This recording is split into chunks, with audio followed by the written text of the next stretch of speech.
But now that I'm attractive and like I'm funny and like it's a double whammy with me now. I'm a business owner. Like, dude, I gotta hype myself up because nobody else is gonna do that for me, and it's nobody's responsibility. So here's my thing with this guy.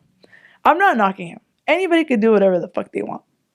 But at the end of the day, when those things leave him, is he gonna be sad? Right. Is when he loses that, if he loses those shoes, That's why I shaved is my it gonna mustache. ruin his day? Is he gonna be a fucking Debbie Downer? You know what I mean? Like, you shouldn't be dictated by the things you have. Like I said, I could be naked right now, and I know that I'll still bring you the charisma. I know that I'll still make you laugh. I know that I'll find humor in something because at the end of the day, guys, stop sweating the small stuff. Stop worrying about the nonsense. Stop worrying about the inner dialogue that you have that crucifies you, that makes you wrong. Like, just stop. Just stop. And when you get in those dark moments, think about everything you've been through and how you overcame it. Ladies, and gentlemen, welcome to the podcast. We highly appreciate you guys spending your time with us, listening to our stories and the guests that we're bringing on. This week, we had an opportunity to meet with Ara Gomez, founder of Leaders in Transformation. What's up, everybody? My name is Mike Angel. I am from East LA, born and raised, now living in Larchmont, and I'm from Legacy 26. Going through Leaders in Transformation, you get the tools to help you overcome the stories you're telling yourself. Because everything that you're going through right now, what you're telling yourself, it's a story that you created. You grab all these pieces of evidence and you create a story. And then you validate that story, you find the evidence, and that becomes your reality. So with Leaders in Transformation, you get the tools to build your own story and live the life that you want. And we have a great conversation. Make sure to give them a follow. We highly appreciate you. Keep swinging, and we'll see you on the next one. Deuces.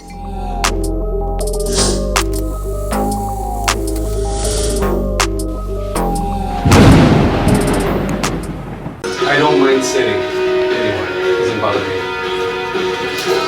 Dude, how do I know you? I don't know.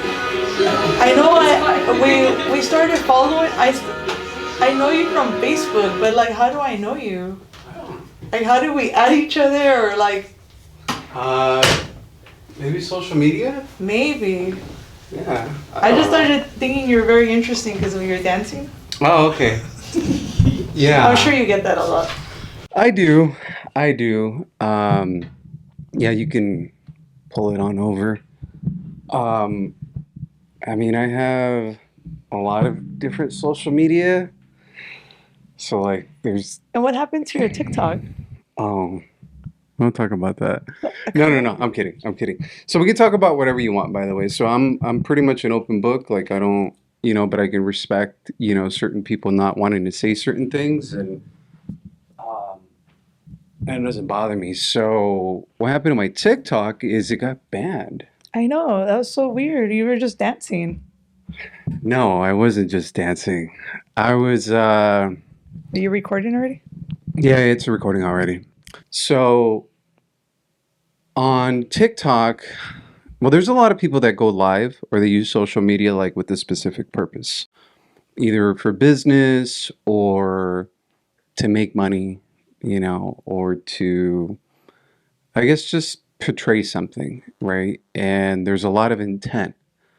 Well, I went viral and I didn't try. That's what happened. And so then on my TikTok, like I know that I don't want to try. I don't want to try to use my good camera. I don't want to try to use my good mics. Like that's not what TikTok is for me at least. It's always been just an artistic outlet. So I do lives.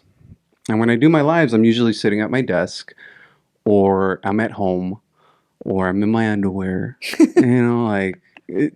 That does not go on my Instagram. Okay. It does not go on my Facebook, does not go on my LinkedIn. You should. No. I'm sure there's a lot of ladies that would like to see that. As long as they get me tacos. So a friend of mine, my tattoo artist, was on the live with me. And so I was asking him if he was naked. I'm having a conversation. He's chit-chatting with me and we're joking, and then, so that was one thing. And then the second, during that same live, there was another TikTok creator that's going to be local. And I said, hey, I'm going to give my number out on the live. But if I give out my number, you have to send nudes. Of course, not nudes, but like the ones that have meatballs on the side, like, like noodles and meatballs. Okay. So it is a play on words. Yes. I'm talking to someone I know. I'm talking to my tattoo artist, and immediately shut off. And so then people have said, hey, send an appeal, which I did. I did one appeal. And then within 5 minutes, they said, no, we reviewed it and it goes against community guidelines and you're banned permanently. Oh, wow. Just like that. So I know a lot of people that are pretty big creators and they said, no, like you can get your account back. Someone told me that it took them 10 months to get their account back. And people make a lot of money. Like they're making a couple $1,000s a day from Oh, TikTok. I know. It's crazy. It is. It's crazy, but this is the kind of era we live in. So, Yeah, and that's why it didn't bother me. yeah. Right? It didn't bother me because whatever I make from any social media platform, I donate. So if it's Reels, if it's Facebook, if it's TikTok, like I donate the proceeds. It's not like It's not a big deal. I'm sorry? It's not a big deal for you then. No, it's not because I have my job. Yeah. Like that's just like a creative outlet. And you just canceled an account that, I mean, at the end of the day, it's just me dancing. Like, okay. So yeah, that's what happened to my TikTok. A play on words got me banned. And so I started again and, it is what it is. Maybe I'll get it back. Who knows? You will. I'm sure you will. I'll go viral. It's easy, especially if you don't try. Nice. Okay. Yeah, people try. I don't try. Do you have a TikTok? I do, but I'm not really active. Okay. I do so much like trainings and stuff like that, coaching one-on-one, that to be worried about TikTok. But you intrigued me because of the whole dancing thing, because there's a part of me that like is low-key jealous of you because it's just so genuine. And you don't see that very often. And that's so genuine. Like I shared your TikTok, your Instagram with my people, and they started following you. And I just think it's classical. Follow the new one. Well, we'll follow the new one. Yeah, but go follow the new one. it's so classical because it's like it says exactly what you're saying right now. You're not trying. And it's awesome. Like, I don't know, like I really became like one of your biggest fans. So I was like, man, this guy is funny. Like, you got the looks, you got everything. You're funny. Like, it's cool. It's cool. Thank It's you. your personality. You have that charisma you attract. It's I think it's tough to get there, especially I mean just like as an entrepreneur, or I mean like in any facet, it's pretty tough to get there, right? Yeah. Like you want to be comfortable, you want to be yourself, but you're constantly being judged. You're being judged by like family, friends, and then random strangers. So I get like a small percentage of negative comments, right? Very, very small percentage. And I laugh at them. Like I laugh at them and not like in a bad way, but I read them like as if a friend's talking shit to me. Yeah. Right. And a friend can talk shit to you. They could say like funny ass things like, George, what the fuck you wearing? You got suspenders on, like you're tight ass, something where it's like it's an insult. But if it's coming from a friend, you can laugh at it. And so what I would see is, especially on TikTok, like a lot of my followers would go off on people. Like they would comment back or they would say negative things about them. And I'm like, it doesn't bother me. Why should it bother you? Yeah. And so I think that's one of the biggest fears that people have is to be vulnerable online, like to be themselves, like to just get out there and dance. Right. And so today I spoke with the client. What's up, Brandon? Brandon is moving, right? So I helped her buy her home. Then she got into the industry. Then she's moving. And she was like, dude, it's so funny to know you personally and then see like your social media, because there's just different sides of us, right? There's different sides. Like the way I am, let's say in a work environment, should not be the same way that I am at the bar, right? Like I'm not using the same language. Like if you were with your in-laws, for example, you use different language. And so she was telling me, she's like, yeah, I saw a post of your brother, and your brother was pretending he had a baby. I'm like, yeah, we pretend a bunch of shit on social media because all that matters is the people that are like in front of us. Of course. What's on social media is social media. It's not real. Well, it's not. No. It's not. People are pretending, giving you an illusion. They're giving you an illusion of what life could look like. It's kind of like Disney. You know, how Disney lies to us that the Prince Charming guy is gonna come in and But give he us a might. kiss. You know, yeah, He not might. really. We might. Look, as a woman, I will be so submissive to the right man. Yeah. If a man could show up, be my protector, be my provider, I'll be very submissive to him. But I must know that he could play that role. Right. You know, I'll be submissive. I have my own career and stuff like that. Like it's just amazing what two creatures could create. It's amazing. It's phenomenal. You know, I've had leaders that come in and they come from broken homes, and then to see where they're at right now with their significant other is phenomenal.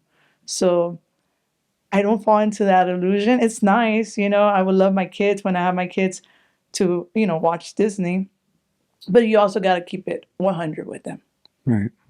That whole fantasy thing and all that. We just live in such a crucial era. You got to be very careful. And the reason why I'm saying that is because everybody gets their feelings hurt. Such a soft era. I agree. I think, I mean, there are Prince Charmings. There are. No, Oh like, no, and there is. There's hopeless romantics. Don't get me wrong. yeah, there's I have friends that are like the nicest guys, right? But out of 10 guys, it's the one guy, right? Like they're just nice. Like to men, to women in general, like they're rare. They're unicorns. You know what I mean? And the other thing is age also, right? So if you got a bunch of 20-year-old dudes, right, it's probably like 10 out of 10 are not Prince Charmings, or maybe 1 out of 10. If you get into the 30s, maybe 2 out of 10, and you get a little bit older, it starts growing because it takes us a little bit longer to mature as men, I believe. Not that it's the right thing to do, but Yeah. I also feel like when you find that, you know, not to be all corny and stuff, but if you do find the right woman that gives you that energy, a man matures so quickly. Because I've seen men, when they fall in love, when they really are genuine and they're committed, they move mountains. Sometimes it's just the wrong person that you're moving mountains for. And that's when you fall into the whole people pleasing. It's wild. It's just as wild. You really got to know what it is that you're looking for and what you want. You know, that's why you got to go for it. You got to go and like take those L's, take that learning experience so you could get to that person that you really know that is going to give you that energy. Because everything's energy. We're transpiring energy, we're vibrating. You know, I want to be with a partner that, hey, at the end of the night, I know that when I get home to him, like he's going to give me that energy and not necessarily cuddle me, but give me that energy, like be that protector for me. Like, hey, even though maybe things are not going to be okay, they're going to be okay because you're with me. there's this documentary I was watching, and I mean, they're older. They're a lot older. And like towards the end of the documentary, they're walking like down this lonely street, and they're holding hands. Um, and I'm just thinking like that's a partnership, right? At the end of the day, it has to be a partnership. It has to be 30, 40 years of saying like you're my ride or die. Like at the end of the day, I might fucking hate you on one day. Like, oh, you know, but it's like I know that if I fall on my face, you're there to pick me up, Yeah. right? And so when I hear like, oh, you know, a girl's got to bend over backwards for me, and she's got to cook, she's got to clean, she's got to do this, or there's girls that say the same thing, like, man's got to take care of me, and if he's not a 10, then I'm not. I'm just thinking like, man, you're not even a 10. Yeah. Like the hell? Like it's a partnership that you're making a choice on. Like Yeah. no one, like even if you're married, even if you have kids, and again, this is my opinion, right? Because of the way I was raised. But if you're married, you have kids, it's still a choice. You're there because you're choosing to stay there. you're choosing to be there with your partner because you want like to be with that person. So it's just a matter of like choices and genuine intent to have a good relationship. When I was younger, like hell no, I was not Prince Charming. Hell no, not at all. Like I'm going out, I'm doing my thing. Like Yeah.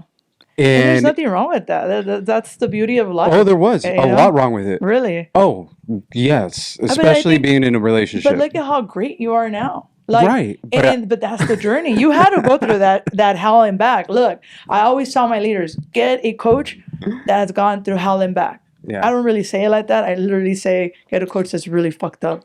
Because that's the motherfucker that's going to walk you through the darkness because they walked themselves out of that darkness. yeah. So to me, that's amazing. If you were, I don't know if we're allowed to cuss, but I cuss a lot.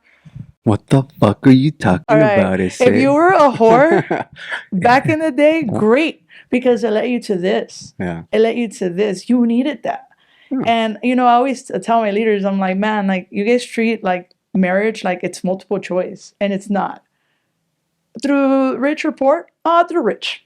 I'm only going to choose you if you're Yeah. making money. No, it's through everything because it's like the heart of the fight. Like, I'm going to go through this with this person together. You know, like I said, like, even if I'm not okay and my fucking everything's falling apart, my business is falling apart, as long as I know I have this person, not necessarily taking care of me, but emotionally could protect me, I think I could rise from anything. This is why, like, I'm glad. I'm glad that you were a whore. You know, I'm glad that you went through all that, the chaos, the breakdowns, you know, the drugs, the alcohol, whatever it is that you went, because it was perfect for you. it was. It was. It's I was a shithead, dude. yeah, Oh yeah. I was look, I didn't fit in. I was the big girl with all the pretty girls. And I wanted to fit in. So the best way I could fit in was to be a bro. And I was the funny one. And I was the one always drinking and losing control. There'll be nights where I blacked out. I don't remember anything. And it brought a lot of guilt and shame to me.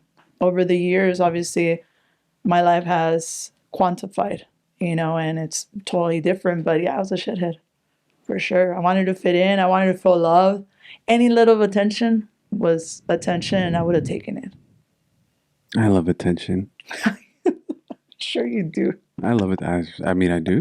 At least you're honest, dude. How many people fucking deny that? I love attention. Like I love hugs.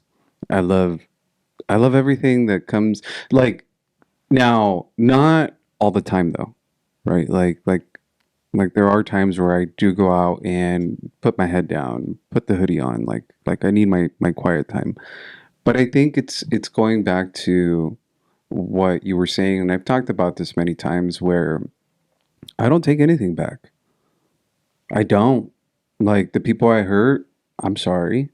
Like obviously like the real people, right? I think at the end of the day they understand that it was never my intent to hurt them. I think it's bad choices, maybe bad guidance. But if I wasn't that person, then again, I wouldn't be who I am now. So I don't take any of it back. And you being in the bushes or blacking out, I was right there with you. Oh, yeah. The Yeah. bushes, blacking out, falling, talking nonsense, getting in fights, you know, making out with random people. Like, it was wild. It was wild, and I wouldn't change it for the world because it gives me the space to appreciate this person that I'm being now. Does that seem like a long time ago to you, or does that seem like yesterday? No, a long time ago. It seems like it's another dimension. Like I like traveled and like that was in my past, you know, and I remember it, but I don't remember it, if that makes sense. Like I don't live there. I don't operate there no more. It's kind of like it's my book. I love it. I open it from time to time, but it's a long time. And it really hasn't been a long time. Yeah. You know, it really hasn't. And even last night, I was going through like a really dark place last night. You know, and this is real. This is how genuine it gets. Last night, even though I'm a coach and I have some tools and stuff like that, I hit the worst breakdowns. Last night, I hit one of my biggest breakdowns. You know, I saw my ex and his family, they were all together, and it broke me down because that's essentially what I wanted, I'm yearning for that. As much as I love my career and what I do and support people, I still yearn for that. I'm a woman and I want to be a mom. I want to raise a family, and I think that's my overall goal right now. I want to keep being the businesswoman that I am, and that's already locked down. I feel like I have it locked down, and whatever's gonna open up, it's gonna open up. But yeah, last night was heavy. I wanted to. I don't know if you've ever had those moments where you just want to yell, and you're mad, and you want to yell, and you're crying, and you're just like, man, like when is it gonna happen for me? Like, why hasn't it happened? Like, what's wrong with me? Am I worthy? Have I not been doing a good job? I've transformed so much, but I hit that moment where you question your self-worth, your value. How did you get through that? I remind myself of my journey. I can't take away that journey. That's what I'm saying. I love my journey. I've overcame so much. I battled ovarian cancer twice, and I overcame that. Being 370 pounds to 168 now. So it's a lot, seeing my business fall apart, not once, not twice, but 3 times, and rising from that, going through heartbreak, through another heartbreak, through, I think this was my biggest heartbreak, and I'm happy for him. Like, happy for him. Like, he deserves that. He deserves his family. He deserves everything that's coming his way. He was a genuine, amazing man. It was me. It was me. I was so needy. I was so needy. It's a lot. Yeah, Yeah. it is. And like last night, you reflected on how far you've come, like with all those things that have happened, and then that helps you. Well, yeah, that actually helps you, like, I guess get out of your funk. Yeah, it reminds me of being my own superhero. And nobody's gonna come in and save you. Nobody's gonna come save you when you're in your darkest moments. You gotta be the one that's gotta have that will and get yourself out of that darkness. And yesterday I was in my darkness and I like being there. I do. It's a reminder. It's a reminder that, hey, like, you're still human. And I get pinched. It's kind of like a pinch. Hey, you're still human. You still feel. Like, be genuine. Be Te genuine to your gusta que te feelings. peguen. I mean, sometimes, it depends. In the bedroom, yes. Outside, I don't know about that, man. I'm a fighter. I detest being in that place. It irritates me. It bothers me. And I've been there many times in my life. And I know what it takes to get out of it. I think it's a simple thing that was taught to me a long time ago was change your physical state, change your emotion, right? So you feel tired, do some jumping jacks. You feel sad, smile. A forced smile will actually make you smile. But it's easier said than done, Absolutely. right? And sometimes you're stuck in that rut for what can seem maybe for years, right? Like honestly, like for some people, like thankfully, like I think mine was more depression than a rut, right? Like it's definitely hard to get out of, but part of what does help me too is the realization of what I have now and how far I've come.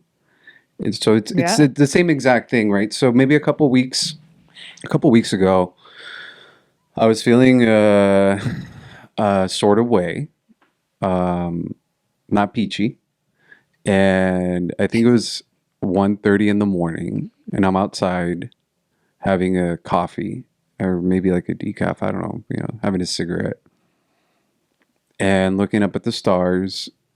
And again, like this is like the nerdy part about me, but when you look up into space, you're literally looking into the past, right? It took millions of years for that light to reach us. So you're looking into the past and I'm thinking, fuck, man, dealing with the situation with my dad.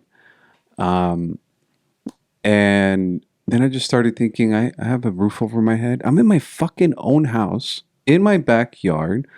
I could hear like the crickets. I could see the stars.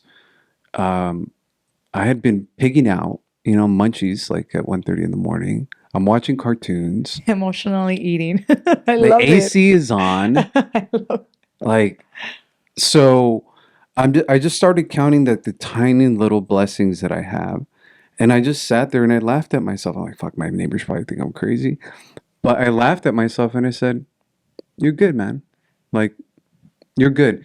And that was a quick snap out of being in that funk for like a day or two. Like I felt like I'm not myself. I know when my energy's not Yeah. like 100%, and I wasn't. So yeah, I think reflecting on your small, tiny accomplishments, because we're our own worst critic. That's what I think sometimes some of us fail to remember.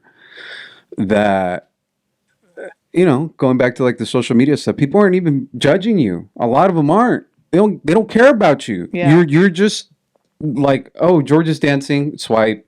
Like, oh, stupid George, swipe. Oh, I love George, swipe. They don't give a flying hoot about anything that you do, and they don't sit up at night thinking, what did you post? What did you do? What did you accomplish, not accomplish? But that voice in your head, fuck, should I have posted that?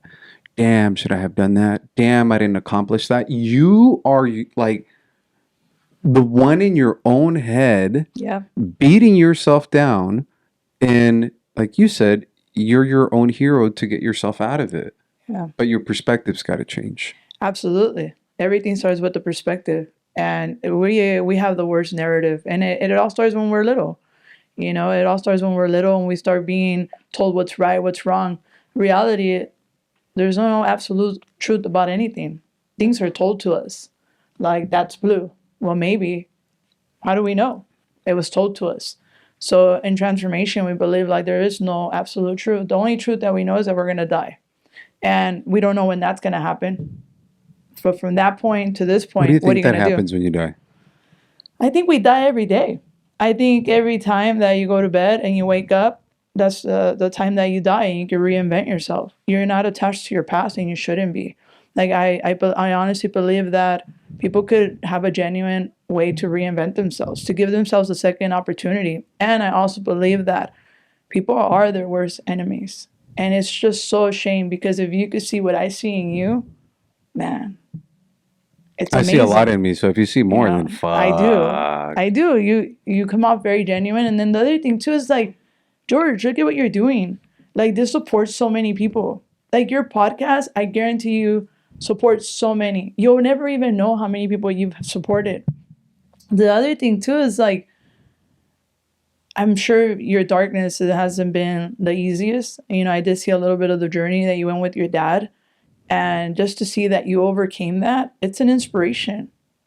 And to me, it's like, those are the W's you need to collect. And that's why I do like being in that dark spot, because it's a form of gratitude. It's a form of not attaching myself to anything. Like, I'm not going to attach myself to anything or anyone. And that's what I was doing in my relationships. I was beginning to be attached. And that's the worst thing. Because then you become so needy and this and that. Like, you're your own person and you got to realize like you're the greatest thing. But at moments, we have those moments. Like I said, last night, I had that moment where I was like, I'm not the greatest thing.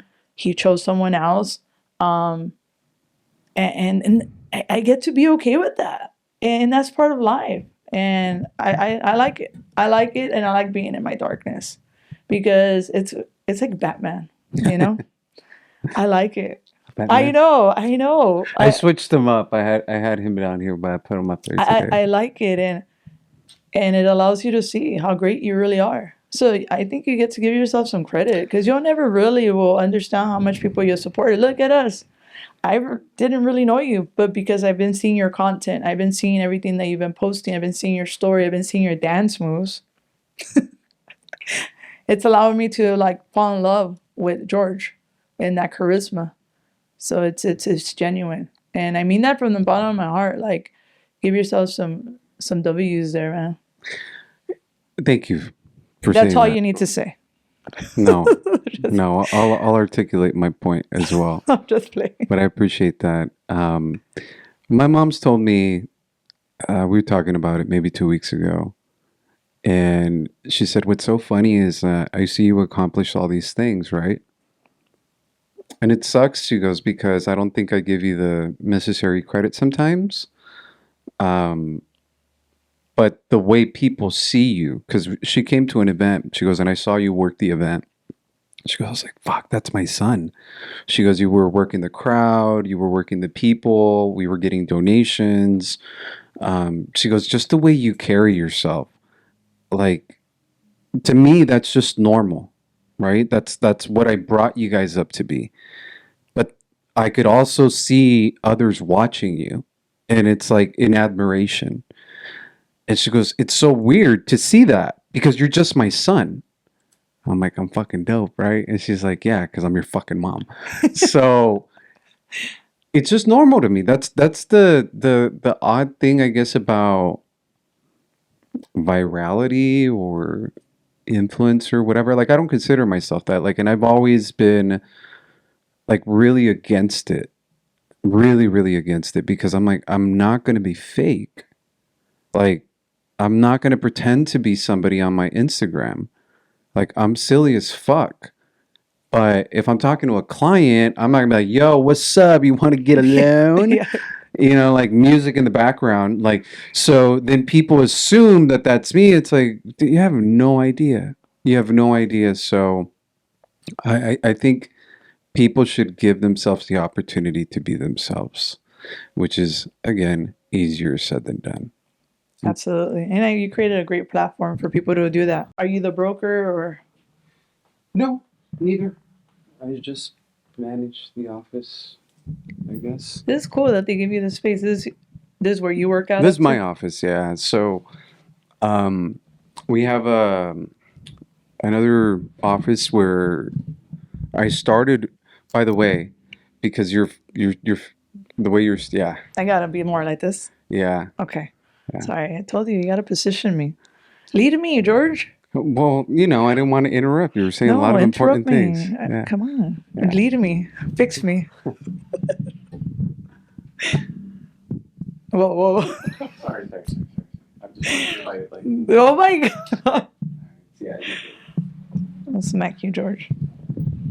Yeah. Especially with women, because like you guys end up sitting, like every girl that's been here literally sits exactly. You wanna know what it is? What is it? It's our faja.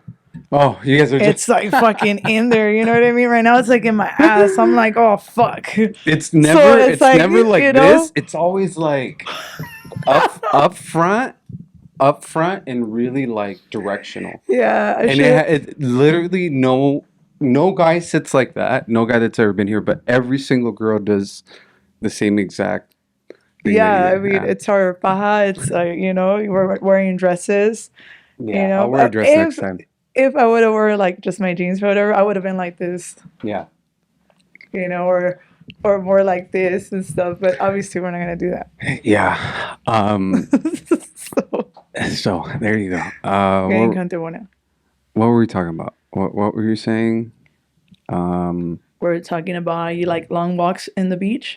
Yeah. And how Preferably nude beaches. I mean, what else? But that's why I got banned from TikTok.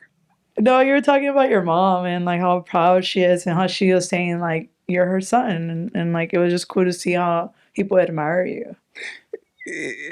It's weird to get recognized. So I was at 7-Eleven, like right here, a week ago, and I'm outside smoking a cigarette, having my Red Bull. You know, someone said I have the lunch of a frat boy. You know, because that's literally like my lunch.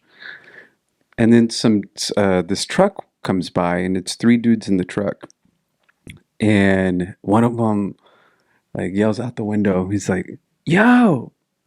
So I look at him, and I have a client, by the way, on the phone, and he's like, "Are you that TikTok rebel that dances?" And I'm like, "Oh yeah." And the client, like, they could hear. He's like, "What did he say?" I'm like, "Oh, nothing." You know, and I kept the conversation going. But I've been recognized in public or people in cars, or I've been in Vegas. And it's odd to me because I don't see myself that way, right? Or my friends, again, people that know me, they're just like, man, shut the you fucking weirdo, or you like, what are you doing? And I'm like, I'm just enjoying it. I'm enjoying myself, and a lot of that had to do. That is my personality, right? So when Facebook came out, I would post a lot, a lot, a lot, a lot. I was really, really young. And again, people would say like, damn, dude, don't post that for business. And I think it was bad too. Like especially if I was like 19 or yeah, maybe like in my 20s or something. Um, but then I figured out many years later, again, it's like Facebook's for old people. And then Instagram became for young people. And then now TikTok's for young people. So you can get away with more on different platforms. So very rare will you see me dancing on Facebook now. Like you'll see a couple clips, but it's very rare. I don't necessarily post things that are going to get under people's skin on Facebook anymore. Yeah. I used to do that as well. And so you're very respectful then of the platforms. you have to understand the platform. It's funny because on Facebook, if I share something about business, like an accomplishment of helping somebody purchase their home, there's a lot of support. If I share it on Instagram, there isn't. Yeah. Right? If I share it on TikTok, it's like non-existent. But if I dance on TikTok, viral. If I put it on Instagram, If I put it on Facebook, very little. So like, I know where to squeeze. Yeah. I have a question. So Sure. which one's your favorite platform to like be genuinely you? The one I engage with the most is Instagram. Because a lot of TikTok is surface level conversations. Facebook is more like very professional conversations, and then Instagram, I'm open, not 100% open, but a lot of people there are actually friends. So I strategically, when I had my big TikTok account, I would just transition people and I would tell them, look, if you want to engage with me, if you want to talk with me, follow me on Instagram. I'm not going to respond to, I mean, like my videos, they're like viral. Like not just like, oh, I had a couple hundred. It's like viral videos. And so I can't respond to all these people. How am I supposed to? So I would say, if you really want to engage with me, go follow me on Instagram. And then obviously now, like with the podcast stuff, it's like on YouTube. So people from TikTok went to YouTube, Instagram, YouTube, Facebook, YouTube. So the ones that want to know more about me, the ones that want more in depth of me are now going to go to YouTube. And then now it's growing that YouTube audience. So it's like you got to know your platforms. Right. And you got to know, like, I guess, like how to engage. But at the end of the day, it's like, even if I was to lose all my accounts, I could care less because they don't pay the bills. It's just an artistic outlet. That's all it is. It's just art for me. Yeah. Which one's your platform? Instagram. And man, I've been asked to do so many things and to put myself out there and stuff like that, but I don't. I love the space that I host, but all that's changing right now. All that is changing right now. There's a lot of people that like want me to start posting more. I'm doing the things that make me uncomfortable, especially stepping into this new body. And it's like rewarding myself. I never used to be the girl that would take selfies. So I don't know if you look at my Instagram, but now I'm taking selfies and I'm doing the things that make me feel uncomfortable because that's where I need to step into. And the more uncomfortable I feel, the more comfortable I get. It's just the weirdest thing. And that's exactly how I coach. You got to do the things that you necessarily don't like to get the things that you do desire in your life. And, I get to do those things. Especially too, it's like a reward. It's like being my biggest fan. I never used to think I could be that pretty girl. I was the tomboy. I'm into sports, I'm tatted, and I just don't look like your regular coach. I don't speak like I'm a regular coach, and I don't want to be those things. I'm very genuine and I'm very raw and real. And I think that's what separates me from a lot. But now I'm stepping into this persona of being like charismatic and being a woman, and I like it. I really do. I like taking the selfies. I like getting ready. Like today I was debating, do I come in my uniform? Because my thing is Vans, biker shorts, and a tee. That's me. But this is also me. So I was like, no. Like I'm a big fan. I get to dress up. I get to look beautiful. And that's hard. Before I would not even talk like this about myself. It was so sad. It was so sad that I couldn't see myself as someone that was beautiful, and that I needed that validation from someone. I was talking to Joel last week, and I told him if I come to the office and I feel frumpy, because I'm like, fuck, I feel frumpy as fuck, I will literally go home. If I go to a place like anywhere, and I feel my outward appearance is like, fuck, my outfit isn't on point. Like I hate wearing shorts. Like I rarely wear shorts. And I wore shorts yesterday, right? So I'm here at the office doing my thing. And I'm just thinking to myself, fuck, I hate my outfit. I just hate it. And I want to go home. I don't want to be out. So it must be tough if that's a constant message in your head, like it was back then. Yeah. How did you get out of that? Doing the things that make me uncomfortable, like not worried about the outfit, because it's either the outfit doesn't make Aura. I make the fucking outfit. And I had to realize that. It's kind of like when you drive an exotic car. Does the car drive you or do you drive the car? And it was that constant reminder that no matter what, even if I showed up naked or wearing the wrong thing or I have a fucking moco in my nose, it didn't matter. Because what needed to shine was my way of being. And that's one thing that I've always worked on and mastered. It's like I could disappear to reappear. And it's like platforms, right? You're going to always be whoever you need to be for different people, because different people require different things from you, right? So I had to step into being who I needed to be for Aura to feel confident. Even if it means like, oh, I have loose skin, because it's okay. This is part of me, and it's learning to accept it.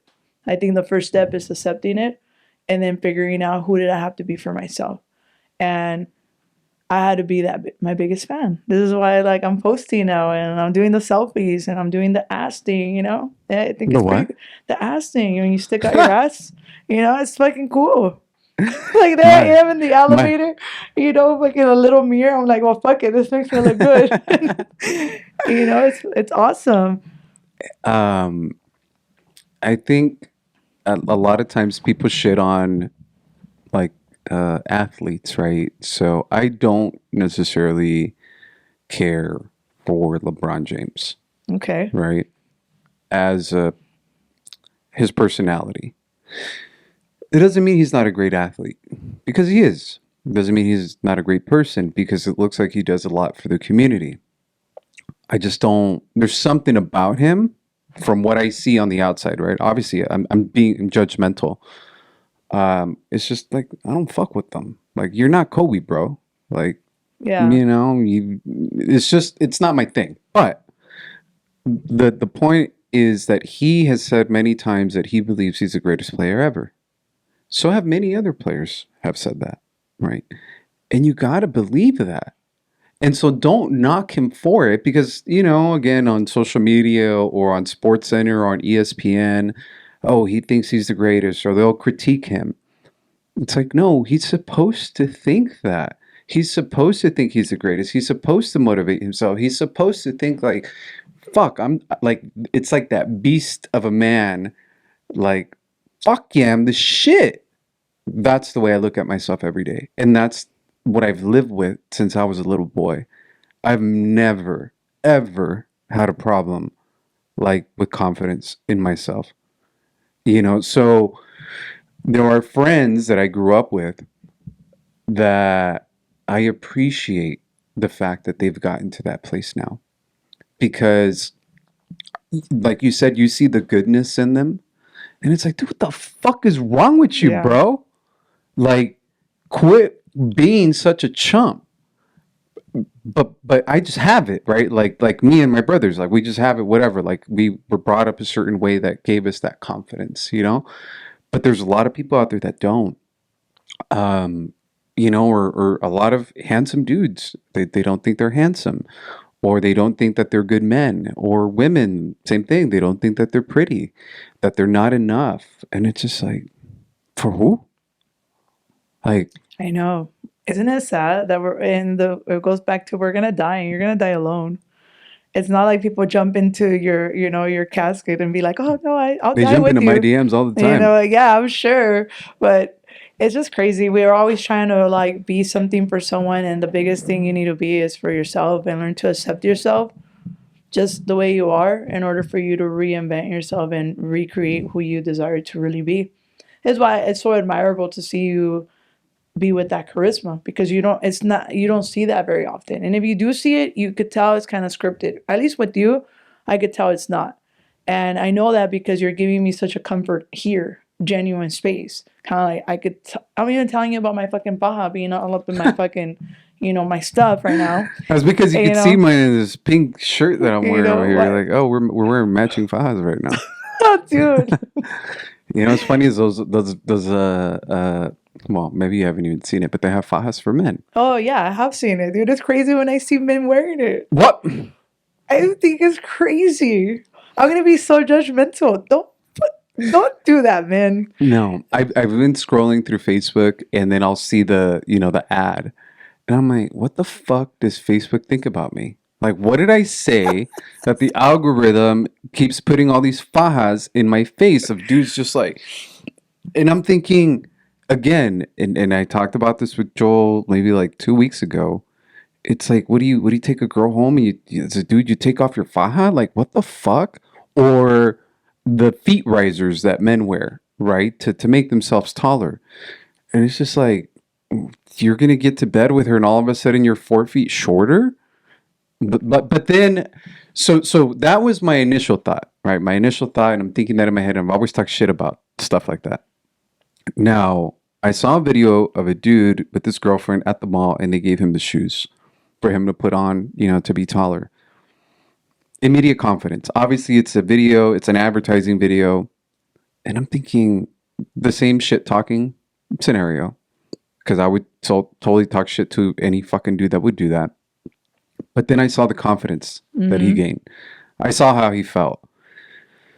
I'm like, I mean, fuck. If he already has a girl and she don't give a fuck and it makes him feel good, who am I to judge? Like, go ahead, dude. Like, wear your heels, basically, hidden heels inside those shoes because, they're Yeah. inside, the shoes because girls do it all the time, right? Girls could do the makeup. Girls could do the lipstick, the eyeshadow, all these things. What the fuck can a guy do? Like, you're ugly, you're ugly. Yeah. Surrender to it. Yeah. Like, accept it. You improve your personality, you become Exactly. funnier, you go to the gym, another friend of mine was telling me something that he hasn't been single for a long time. I think he was in a relationship for a long time. And he was telling me that he froze in a particular situation. And I said, dude, at the end of the day, you make a girl smile. Like that's the lubrication in a relationship. Like if you're humorous, if you're funny, even if you're ugly, like It's true. she'll laugh and she'll listen to you. It's true. And it works for women too. It does. Because I used to be 370 pounds and I get some pretty good looking dudes. Yeah. And it works for women too. Yeah. I think it comes down to always ways of being. Who are you being? Charisma, funny. It works for women too. But now that I'm attractive and like I'm funny and like it's a double whammy with me now. I'm a business owner. Like, dude, I gotta hype myself up because nobody else is gonna do that for me, and it's nobody's responsibility. So here's my thing with this guy. I'm not knocking him. Anybody could do whatever the fuck they want. But at the end of the day, when those things leave him, is he gonna be sad? Right. Is when he loses that, if he loses those shoes, That's why I shaved is my it gonna mustache. ruin his day? Is he gonna be a fucking Debbie Downer? You know what I mean? Like, you shouldn't be dictated by the things you have. Like I said, I could be naked right now, and I know that I'll still bring you the charisma. I know that I'll still make you laugh. I know that I'll find humor in something, because at the end of the day, guys, stop sweating the small stuff. Stop worrying about the nonsense. Stop worrying about the inner dialogue that you have that crucifies you, that makes you wrong. Like, just stop. Just stop. And when you get in those dark moments, think about everything you've been through and how you overcame it. I think about, I think about when I got my first time in, I never talk about this, by the way. I think about the first time I drove up to Vegas to get chemo, and it was to get my chemo shots. And I was driving back, and I was alone because I didn't want to tell anybody my journey. And I chose, and I'll explain to you why I chose that route. But I was driving back, and my nose started bleeding, and I was just like, "What the hell? Like, what do I do?" I started feeling weak. I was getting dehydrated. I had to pull over, and like, it was just so surreal. And in those moments, it's like it's my darkness. It's my movie, and I could either be my hero, or I could fall apart right now, and it could be the end of my movie. So I wanted to be my hero. And those are the moments that I'm so grateful for my personality. I'm so grateful for my endurance. And the reason why I chose to not tell anybody is because, look, I believe, like, if you buy into the whole, like, I feel sick, it's going to get worse. I didn't want to be Aura Cancer. I was Aura. And that's what people got to see, and that's what people met. And I've seen people that, own it, and they wear the cancer, and it takes over them. I didn't want that. And that's the route that I chose. And I also chose not to tell my family. And the reason why is because I didn't want to get babied. I didn't want them to tell me stop working or don't do that, because, and I believe there was going to be a narrative in me that would victimize me. That would be like, you know what? Yeah, take a day off. It's okay. You work hard. That would justify it. And then I'm on, no, like, I did this to myself. I created the cancer. The cancer is not bad. The cancer is an alarm going off in my body telling me, hey, you're going to take care of yourself. Now what are you going to do? And I took care of myself. I started handling it.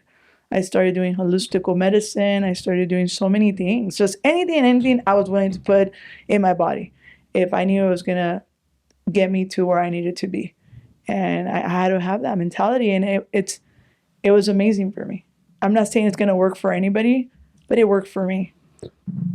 Not everything works for everybody. Yeah. And I think that that's a perspective that if most people adopted it, like, you wouldn't be so self-critical. I've had people that I know that have gotten cancer. Obviously, I've been in a relationship with someone who had cancer, and it really comes down to, I think I sound like a broken record, but perspective and choices. And so some of the people made the choice to not get chemo. Like, fuck it. It is what it is. I'm going out my way, and I don't give a fuck what anybody else says. Not in those words. Those are just No, I'm sure it wasn't those words. You got to talk to yourself a certain way. You got to be louder than those, negative voices. Yeah. And it's like, I don't care what my kids say. I don't care what the family says. I'm done. Like, whatever happens, happens. And I think it's really hard for the ones left behind to accept that. But we're being selfish. Like, we're being selfish for their wishes. It's their life. They're making the choice, and you got to be with them, right? So the same thing with my dad, with his situation, where I had a conversation with him and I said, Pops, this happened because of A, B, and C, and the entire alphabet right after it. And they've already told you what it is. So if you want to live, You know what to do. If you don't want to live, that fucking sucks, but you're going to continue to do what you've done. So I hope that you make the choice to stay around. And if you don't, it sucks for everybody that's here, but I respect your decision. That was a conversation that him and I had before his quadruple bypass. Wow. And my brothers were gone, and I was the only one there in the hospital with him. And he's like, "You're right." And he's like, "I want to live." All right, cool, dope. Like, I want to have you around. And so, not telling everybody else, I think I'm a fucking baby.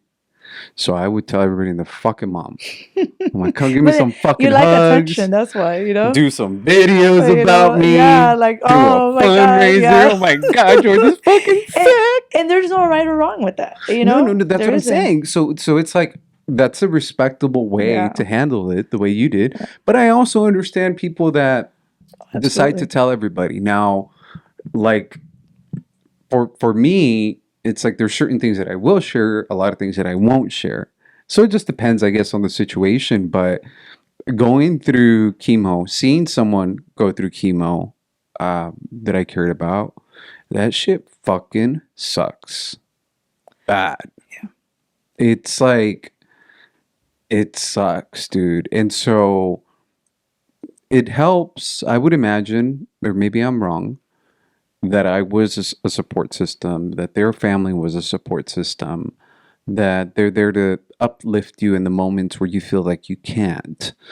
But I think sometimes it's like we also have to respect the people that decide not to share Yeah. because that's how they deal with it. It's better for them according to, their own thoughts, like Yeah. I'm just getting like emotional because I'm sure you were a lot of support for that person. Because I was very, very reckless emotionally. That when I went through my whole cancer thing, it's been 2 relationships, and I put them through a lot. I think there was parts of me that wanted that love and that comfort, but I put them through a lot. Like I would. It's hard to explain. Like it was a roller coaster. It was a roller coaster of being a business owner and like acting like I was okay, and then going home and not knowing that I wasn't okay, and then being so emotional with them. And it's like, man, like I put them through hell and back. And I'm glad that a part of them went through it with me. But then there's a part of me that's like really sad. And I think I'm still healing in that part, like forgiving myself for being so emotional and for not understanding my emotions. Because when you go through something like that and you don't share it, you don't really understand your emotions. Like you're being tough one moment and the next moment it's like you're super weak. It's a roller coaster. And yeah, I put them through a lot, and they're for me, they did so much. So I'm glad that you were able to experience that with that person, and I'm sure that they are forever grateful for you, even if it didn't work out. I'm telling you this because I'm forever grateful for those people that were part of my journey, especially romantically, because they'll tell you like when the wounds, like the stuff, like the scars that I had from the chemo injections and stuff like that, destroys your body. And to be intimate with someone and you're giving your body like that and they're not making a big deal out of it, that was also a reminder like, hey, like you're okay. And it was important to have that as well. well, I think that comes down to like that ride or die person, Yeah. right? a fleeting relationship or a one night stand or a stable of broads or a stable of dudes. What do you call dudes? Like what? Call a stable of bros. It's insignificant when it's not your partner, but when it's your partner and it's just like they're fucking picking up your throw up. Um, Not because you fucking got wasted, but because it's chemo. And they overlook scars. Um, that says, I think, a lot about them. You know, and I'm not talking about myself, but like people like others, right? Um, I think I think I was a light in her darkness, but I was also going through a lot of darkness myself. You know, it was like at the time when I was in my alcoholism. But that didn't take away my emotions and like my genuine desire to be there for her. But it is tough. I remember breaking down one time, calling my aunt and just telling her, like, I don't know what the fuck to do because around her, I have to be this peachy motherfucker all the time, happy, yet I'm fucking worried all the time, Yeah. all the time. Um, but it's it's a challenge, man. No, this is what I'm saying. Like, I think that's a part of me that I'm still learning to forgive myself, because it was kind of like I was holding them hostage to being exactly what you said. Like, around me, everything was peachy and stuff like that, but I wasn't realizing that they were their own person and they were going through their own journey. And I made it all about me, and it sucks. And I think the two people that were like literally there for me, I think it shows a lot of them, and it shows how great human beings they were. I do feel a genuine like sadness that I put them through that roller coaster. How old are you? I'm 37 right now. This was about 3 years ago. So 34, 35. And then the first time I was 20, 29, 30. And then the second time was 34. Yeah, I think it's tough, man. It's tough when you haven't done the work, right? Like Yeah. on your own. But look, I've done the work. Like I'm a coach, you know what I mean, and all that. That didn't prepare me for that darkness, and it didn't prepare me to be in a relationship, knowing that mentally I didn't even know what was going on with me, and dealing with all those emotions, and still running a business, and still doing all these things. I'm just really grateful for the people that were a part of that and they did get to see that. And the people that I did tell, the ones that really were there for me. And even if they were pretending that everything was fine and peachy, I could appreciate that endlessly. But there is that part of me that gets to forgive myself, knowing that I was being selfish and that they also were going through their own journey. And I think that's the biggest thing right now that I'm going through, like recognizing that he had his own journey. And Forgiveness on yourself, that's absolutely, because I get to take responsibility. it's music. Like, it just because I'm sick doesn't give me the right. It doesn't give me that, but I didn't know that. When you're in the frame and you're playing, you don't know. You don't know how you're showing up. Is afterwards, and you see that the relationship didn't work out. I would hope everybody looks at what worked and what didn't. And I was looking at it, and I'm like, man, like I didn't give them the space to be who they needed to be for themselves. It was always like, oh, make sure Ara's okay, make sure she's okay. And it makes me sad because I feel like I missed out on their journey, which I would have loved to support it. But at the same time, I think it was perfectly imperfect for them as well. Yeah. Damn, underneath this fucking mic again. I think you and the mic have like a romance going Yeah, on. we do. It smells like chicharrón. Yeah. I know this is good. I don't think, whatever, it doesn't fucking matter. Just whether it sounds say bad. it. I don't feel any kind of regret, remorse. No, not regret. Let me take that back. I don't feel. I broke a lot of fucking hearts. Oh no, not right? you. Right. And honestly, like now when I see them, because I'm still cordial with a lot of them, um, they're doing fabulous. They're married, you know, some have kids, some have multiple kids. They're in relationships, loving, and I did my apologies, right? Like you should. I did my work to improve myself. I never had, again, bad intentions. It's just I made bad choices. I think bad choices. Um, but I don't live there. I don't like you can't. Yeah. You my I saw I saw your website and I saw your workshops, right? And a lot of the things that I read are things that I think could help people. I think could provide them a path, not necessarily to look to improve, but maybe to know yourself better that can help you improve. And it's a journey. And thankfully for me and my brothers, my mom has been crucial to that journey because she does workshops and she's, you know, for many years, coached women for over 35 years to be entrepreneurs, to be go getters, to find their inner child, to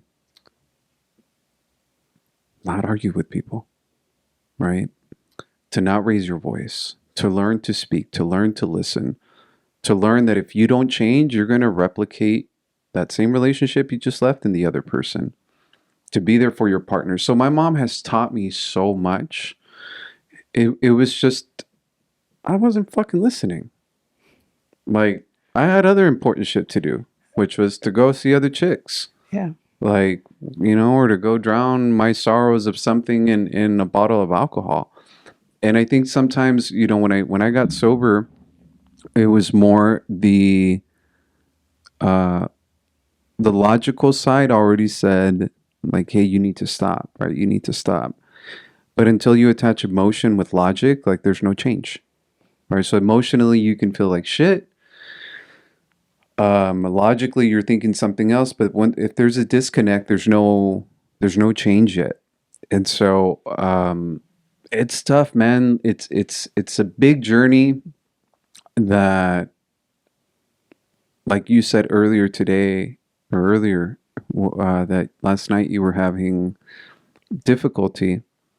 To me, last night seems like so fucking long ago. Yeah. A long fucking time ago. From everything that I did from last night to today, that seems forever ago. But to most people, most people's perspective is, oh my God, life is so short. I'm like, well, then you haven't fucking lived. Like, you probably, I mean, I've been through so much, right? Like just stories and stories and stories that I could just go on and on about. Um, and I still got another fucking, well, according to me, another like 65 years left. No, maybe, yeah, 65 years left before I die. According to you. According to me, I'm gonna die at Yeah. 110. Okay. 110. That's the age that I would like to die at. Oh, actually, I wouldn't like to die ever. That would be, you know, That would but be solid. I know. I seriously would love to be a vampire. No, I do. That's gonna sound so bad, but I'm excited to when I do die. Yeah? Yeah, Why? because I want to know. I want to know what happens. Nope. I'm not that curious. I am. I think I'm doing a great job of leaving a very good legacy here. Uh-huh. And you know, I've done what I have to do, and I've learned. I walked the journey. I'm not saying I'm ready to go now, but Right. if I was to go today, tomorrow, because we don't know when that ticket's gonna expire, I'm good. It's like it goes back to what you're saying. A lot of people haven't lived. A lot of people don't live in that roller coaster. For me, I love living in that roller coaster. If I'm not feeling like I'm bipolar, like if my roller coaster is not like this, I know I'm not living. No, look, it's like you know when you go to No, like the thank you. hospital and they put you in that machine No. and then you flatline. A lot of people are Okay. flatlining. Uh-huh. I don't want my life to look like a flatline. Yeah, I yeah. want my life to look like this. Yeah. One moment I could be happy, the next moment I could be sad, the next moment I could be angry. No emotion is bad, as long as you learn to like use it. Look, that's why like I'm just genuinely happy for all the obstacles I've gone through. Even like, not being aware of how I was showing up to my relationships, I'm happy for that because it did give me the awareness. I think right now where I stand as a woman, stepping into my beauty, stepping into like realizing that I also get to give the space for the man to be the man, also giving him the space to be whoever he needs to be. I think that's setting me up profoundly for like this amazing man. But I had to go through all that. So yeah, I want my life to be a fucking roller coaster. I want it to be a shit show. No. Yes. No. Yes. I'm not saying that I'm that's living. for me, right? Me. Me. Like that doesn't work for me. I like stability. I like consistent. I don't want no fucking changes. I don't want no roller coaster. I rarely let my emotions get the best of me. I am like, I don't know, you would say 90% of the time happy. Maybe 10. Well, me Mhm. too. But what I'm Right. talking about is circumstances. You never know when you're going to get punched in the face. Right. You could be driving flat tire. It's always what you say, perspective, and how That's you're it. going to choose to react or respond. I'm not saying my emotions are like this. I know, What I'm that's what I saying, my thought. life is I'm like like, this. no. I want that You roller can't. coaster. Yeah. I don't want to be in my room playing video games, strolling, looking through my phone. I don't want that. I Yeah. want to interact. I want to be out there with people. I want to be on podcasts. I want to be doing these Yeah. things. That's to me, that's living. Okay. Even in this conversation, I it's get it. been like this. Yeah. And that's what I love. And that's what I enjoy. Okay. It's the circumstances. I'm with you on that Yeah. one. We speak different languages. That's why. Yes. Very true. It's because I'm speaking like what I'm saying technically is enjoy the journey. And no matter what circumstance you're going through, just know that you're greater than any circumstance you're facing. And there's a solutions to everything except for when you're going to die. Yeah. There's a solution for everything. And we worry. This is why I said don't sweat the small stuff, man. We worry way too much. I agree. It's like it don't fucking matter anyways. Honestly. No, it doesn't. That's the thing. That's my take, and that's why my mom always tells me, she goes, your solution is always it's easy. But like, how are you gonna do it? I don't fucking know. It's easy because that's my perspective about things. Or like with obviously what I do for a living, right? Like shit hits the fan a lot. Oh, yeah. Documents, this, that. People lose their jobs. It's crazy. It's a very it's a roller coaster of a business, but because I don't like roller coasters, not like I'll get on a roller coaster, but I don't like feeling anxious. Like, nope, I don't like feeling angry, right? Like you mentioned earlier, like I don't like my emotions to change. I like where I'm at. And that's how I've always been. Like I want predictability. And because I want predictability, we've built systems. Like if this happens, this happens, this happens, that happens. Like, especially as an entrepreneur, you want predictability in your business, predictability of income, what your clients are to expect of you. And so in my life, I've built that. So when shit goes south, the part that helps me is the other thing that you said. It's like I'm bigger than the situation. In your Like, circumstance, you're greater than that. greater For sure. than the circumstances. Others have been through it. I'm also not that fucking important.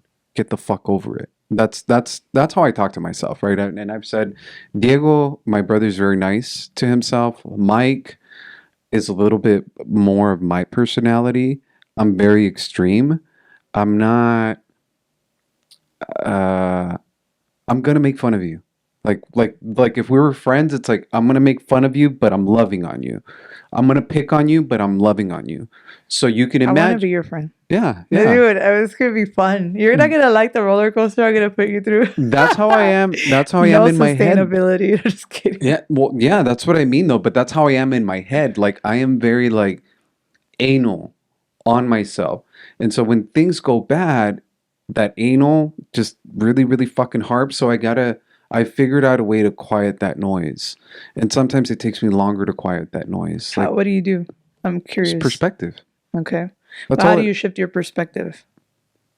How do you get to that point? You know how you're like, you quiet it down. So it's like, how do you get to that point? Because, I share how I do it and I start thinking about my journey and how far I've come, right? So how do you get to that perspective? It's the same one I always have: attitude of gratitude. So it's the same thing. It's the same It's the thing. same thing.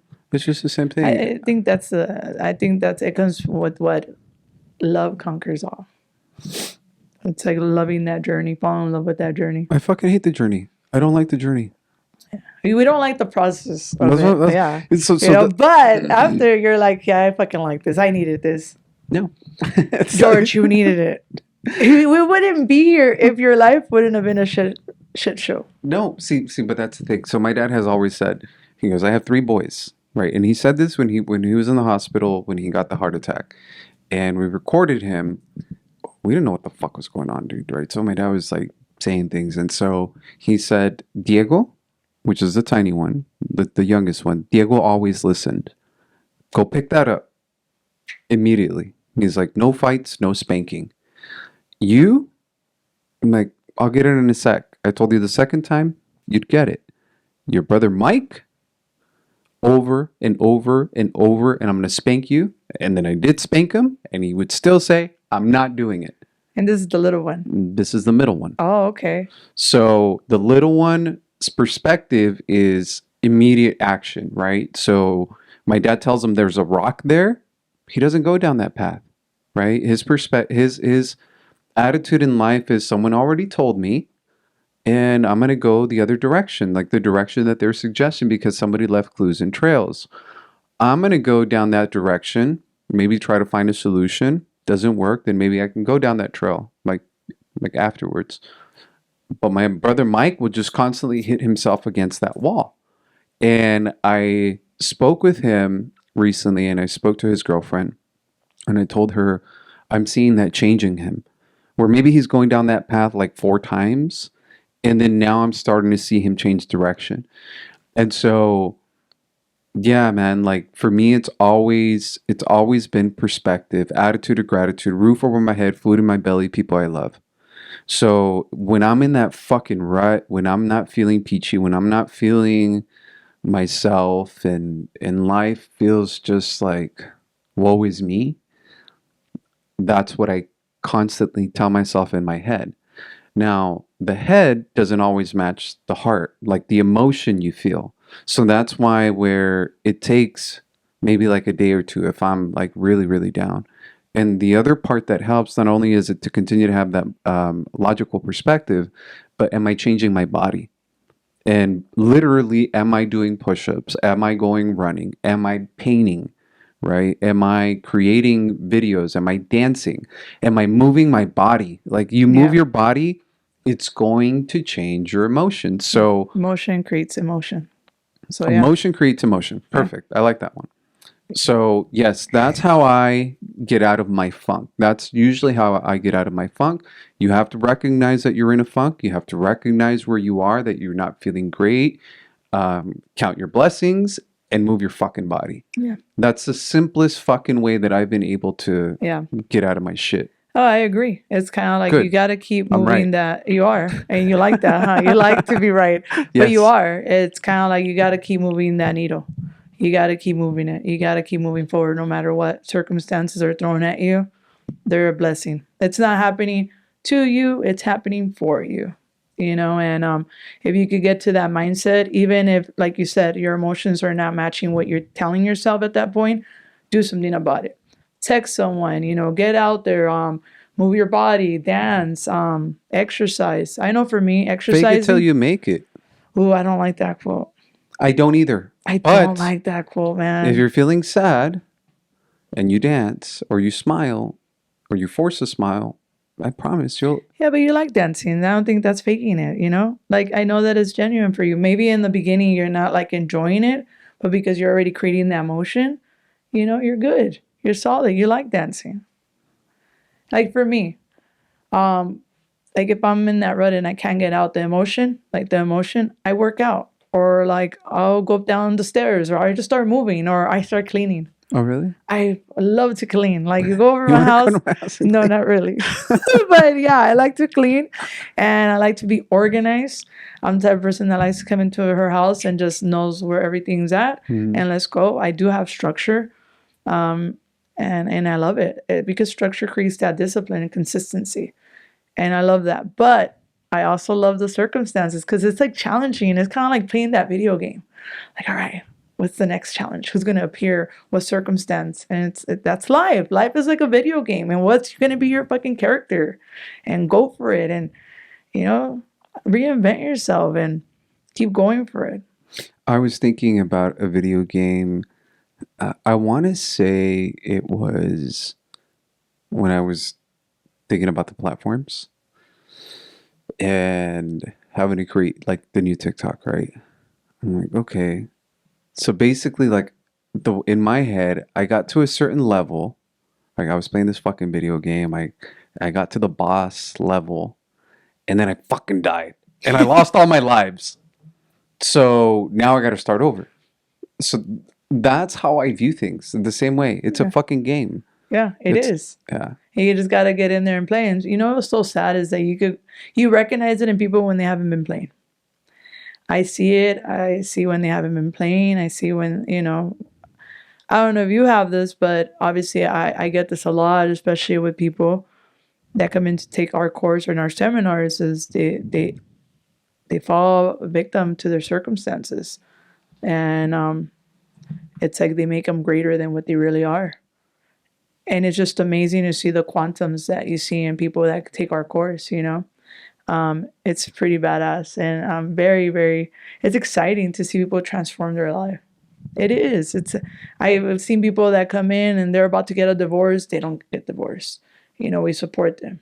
I've seen people that come in overweight. They get their body back. I've seen people that come in broke and now they're making millions, you know?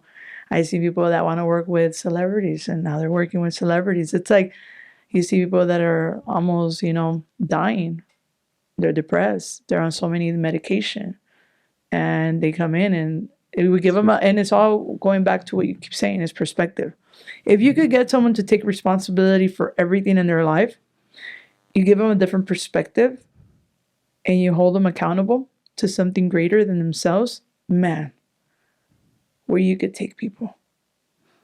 That's a very rewarding job, I'm sure. And I could not do that. And I don't blame you because there's times where I question it. Do I want to continue doing this? Because I do sometimes get a little burnt out because I'm more, sometimes it could appear like I'm way more committed than they are. And I'm also getting, it's kind of like getting a gym membership, right? Does the gym promise you you're going to lose weight? I don't know where I went. I just went to like get a TJ fix, so I don't have to work out. But you know what if you get a gym membership, are you going to lose weight? God, no. No. I'm just going to go check out girls. Yeah. Even if you get a personal trainer, does that guarantee you're going to lose weight? No. No, because you got to do the work. Right. And that's exactly when you come into these seminars. Yes, I'm going to give you a different perspective. Yes, I'm going to hold you accountable. And yes, we're going to do everything you want to do because we believe you could. You're greater than anything. Any obstacle is going to get in your way. So that's what we do. And it's just so sad when you see people quit midway. It's kind of like going through a race or playing that video game and you're almost there. You're almost there and you know it. And you see it as a coach and you're like, you're right there. And they quit. And you're like, holy fuck, man. And they come back 2-3 years later. They're like, I should have listened. And I'm like, fuck. Should have, could have, but you know, now this is your journey, so let's just get you back on track, you know. But it is rewarding. But to answer your question, you have to have a genuine heart to and a big heart and a tough heart, because it could take a toll on you because you feel so responsible for people. It's if you do that job right, you have a genuine desire to help them, and you can see it's more of what you can become versus who you are. Right. So I've said that a lot of teachers, the teachers that I appreciate the most, it's not what they saw, the hoodlum kid that would ditch and would fuck around all the time. It's the different sides of me that they would see when I wasn't with friends. They're like, and the teacher once told me, it's like, I didn't see you for who you were. I saw what you could become. And that's what you see in people, and you're emotionally invested in them. Yeah. And then you see them give up, or you see them struggle and not push, not try, not have the grit, balls, whatever you want to call it, to just fucking continue. Like if I was doing that job, it would break me, and I'd be like, man, fuck you, get the fuck out of here. Like you just wasted my fucking time. And I've done that. Okay. Well, Because that's the other thing too. Being a coach, yeah, you also have to be raw and Okay, have that good. rootless compassion. Okay. You know what I mean? I am gonna one day, if you ever get to see me in my platform, Yeah. I'm rootless. Yeah. What you're seeing right now is a very gentle, loving woman, but I'm rootless. Yeah. And I'm gonna tell it how it is, because I'm not there for you to like me. I don't want to be your friend. I'm there for you to respect me. I have some fucking information for you that might change your life if Right. you use it. It's kind of like I'm giving you superpowers and you don't know how to use them yet, but I'm going to train you. We're going to figure it out. And by the end of the seminar, you're going to be rocking. It's just amazing because you have the basic, you have the advanced, and then you have the 90-day run to create those sustainable habits to really like hold you accountable. And after, that's when you start getting all the results. It's kind of like planting that seed. And then after the 90 days, you start really eating the fruit of your labor. Yeah. It's, I think everyone, whether you're in business or not, you should get a mentor or coach. I think that you find so much more value, especially when you're paying for it. Mike, my production partner, has paid for coaches majority of his career, and most successful entrepreneurs hire coaches, and these guys are a lot of them, you can call them millionaires, like you can just call it the top 1% of whatever business they're in. They're the ones that are paying, yet the ones that are struggling are not willing to pay.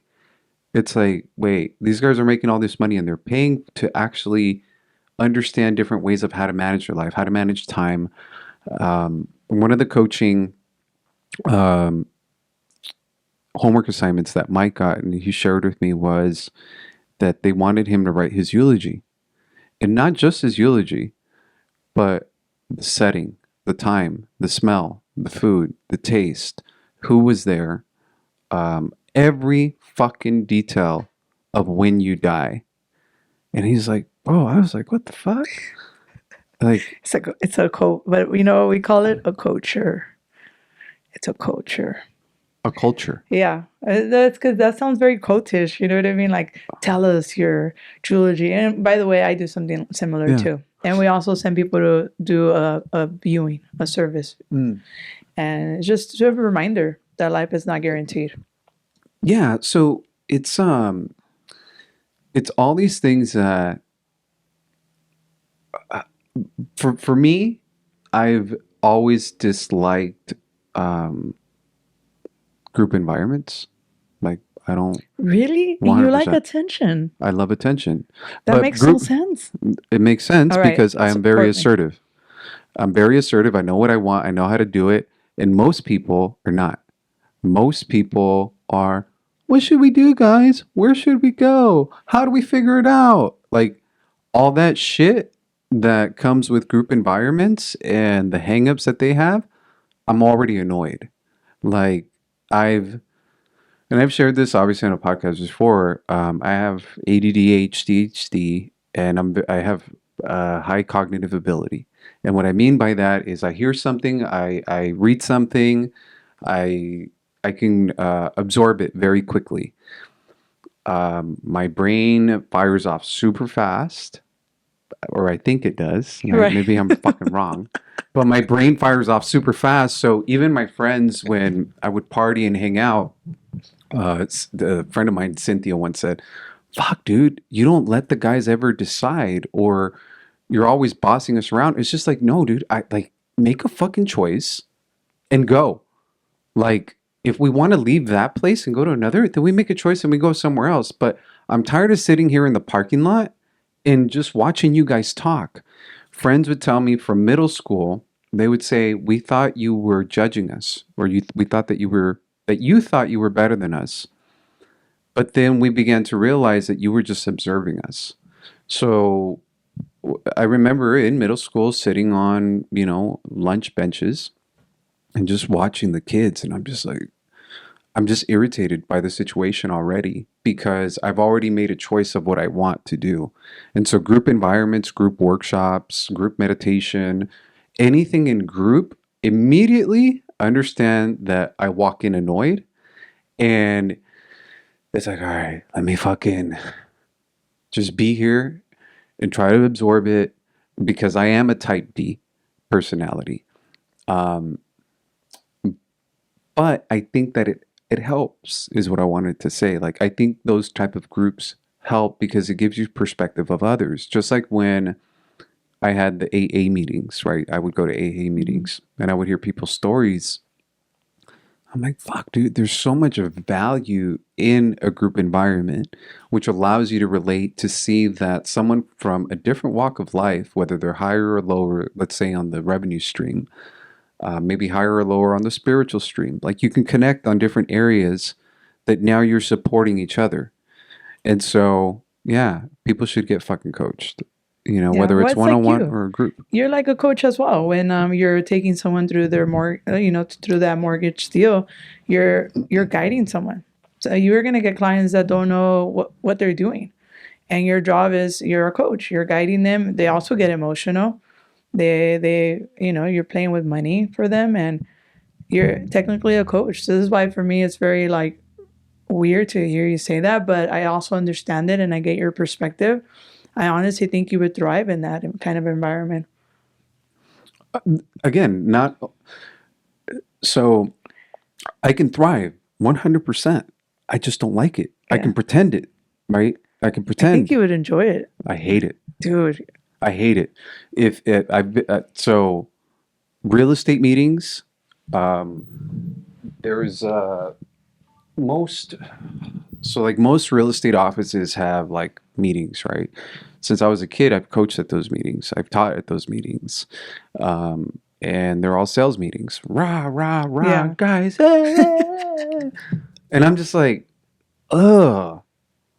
It's annoying for me, right? But that's not what everybody else sees. Everybody else sees like, yeah, guys, like we're doing this. And me being a coach, I've always seen myself as a teacher. I wanted to be a teacher growing up, a college professor. The reason I wanted to be a college professor was you're paying to be here. If you learn, fantastic. If you don't, I don't give a fuck. Because that's always been my attitude with people. That's always been my perspective with people. Either you take what I'm offering or you don't. Yeah. And it doesn't hurt me. So with my clients, the difference is I've had to learn both with people I work with, which are partners, whether they're attorneys, CPAs, or realtors. Hmm. Some of them are my personality. Like, get to the fucking point and get to the point quickly. My production partner is exactly like that. So when him and I speak, it's just like, yeah, no, yeah, one. It's very direct. Yeah. But then there are people that are not like that. And if No. I'm speaking to them the way that I like to receive information, I am not being a good teacher. I'm not being a good educator. I'm not being a good partner. I have to understand the personality profile of the person I'm dealing with. And if that person's not a type D, which most people are not a type D, most people would be more amiable, more social. So Mike has always said, he goes, it's the acronym FORD. And I fucking can't remember what it would be right now, but it's friends, occupation, recreation, inspiration. Let's see. So there's like 4 areas of someone's life that are the most important to them. And so recognizing in a conversation, like, wait, what did they say? Okay. And then I can recognize and then start peeling apart what type of personality they have and how to engage with them. And so, but I'm just telling you about me, to put me in a fucking group, to have somebody hold me accountable. Don't fucking call me. I wake up at 5 o'clock in the morning every day. Don't call me and tell me, oh, you got to make your calls. Dick, I already made my calls. Don't try to impose something on me that I'm already the hardest on myself with those things. But a lot of people can benefit from that. And they can benefit from you, because in a group setting, you're also moving and touching and inspiring people, because maybe you don't need it, and maybe you don't need it in business, maybe you don't need it in body, but maybe you need it with relationships, maybe you need it somewhere else in every area. Because I do believe like there's always some area that we're stagnating, and you just don't recognize it because we avoid it through the other areas that we are thriving. It's very rare when you meet someone that could recognize it and they could say, fuck, like I'm not thriving in that area. And I do agree. I believe everybody should have a coach, because the coach is going to see things that, it's kind of like playing football. You can't see everything around you when you're the player. You can only see what's in front of you and maybe a little bit of the sides, right? But you can't see what's behind you. This is why you have your coach on the sidelines yelling, screaming, because he wants to what? He wants you to score. He wants you to get there. And that's exactly what we do. We are there and we're seeing how you're showing up. We're seeing who you're being and how you're playing the game of life. And maybe in your area, business is great. You have great systems, maybe even for yourself. But the reality is, like, maybe there is something that you could benefit in a group setting. And I think, honestly, to be completely honest, what you do is everything. It's in a group setting. Yeah, totally right. But after this, I'm going to edit some podcasts alone. And then I'm going to go home and watch cartoons alone. Like, I am not going to go hang out at the bar. I am not going to go to the show. I am not going to call my friends and ask them, hey, what are you doing tonight? Because I don't want to fucking be around anybody. And that's fine. But that's what I'm saying. Yeah. So it's like I can show up. And that's where I think... Because I love being alone too. Okay. Yeah. I love being alone, but I also love like being around people because I learn so much. I think everybody, like you said, it doesn't matter where you come from or like how successful or not successful you are. People always will give you some form of value. And that's what I appreciate about these conversations that I get to have. Because everybody has a different perspective. And just because it's different than yours, it doesn't mean it's wrong. It's just a different way of looking at things. Absolutely. You know? But I did want to ask you about your tattoo. Which ones? Both. All of them? Yeah, well, I see the swallow right on the inside. Okay, this one? Uh-huh. Okay. The tiger, or not the tiger, the lion. lion. Okay. That's clean line work, Oh, which is fucking dope. It's my boy from Maryland, AB.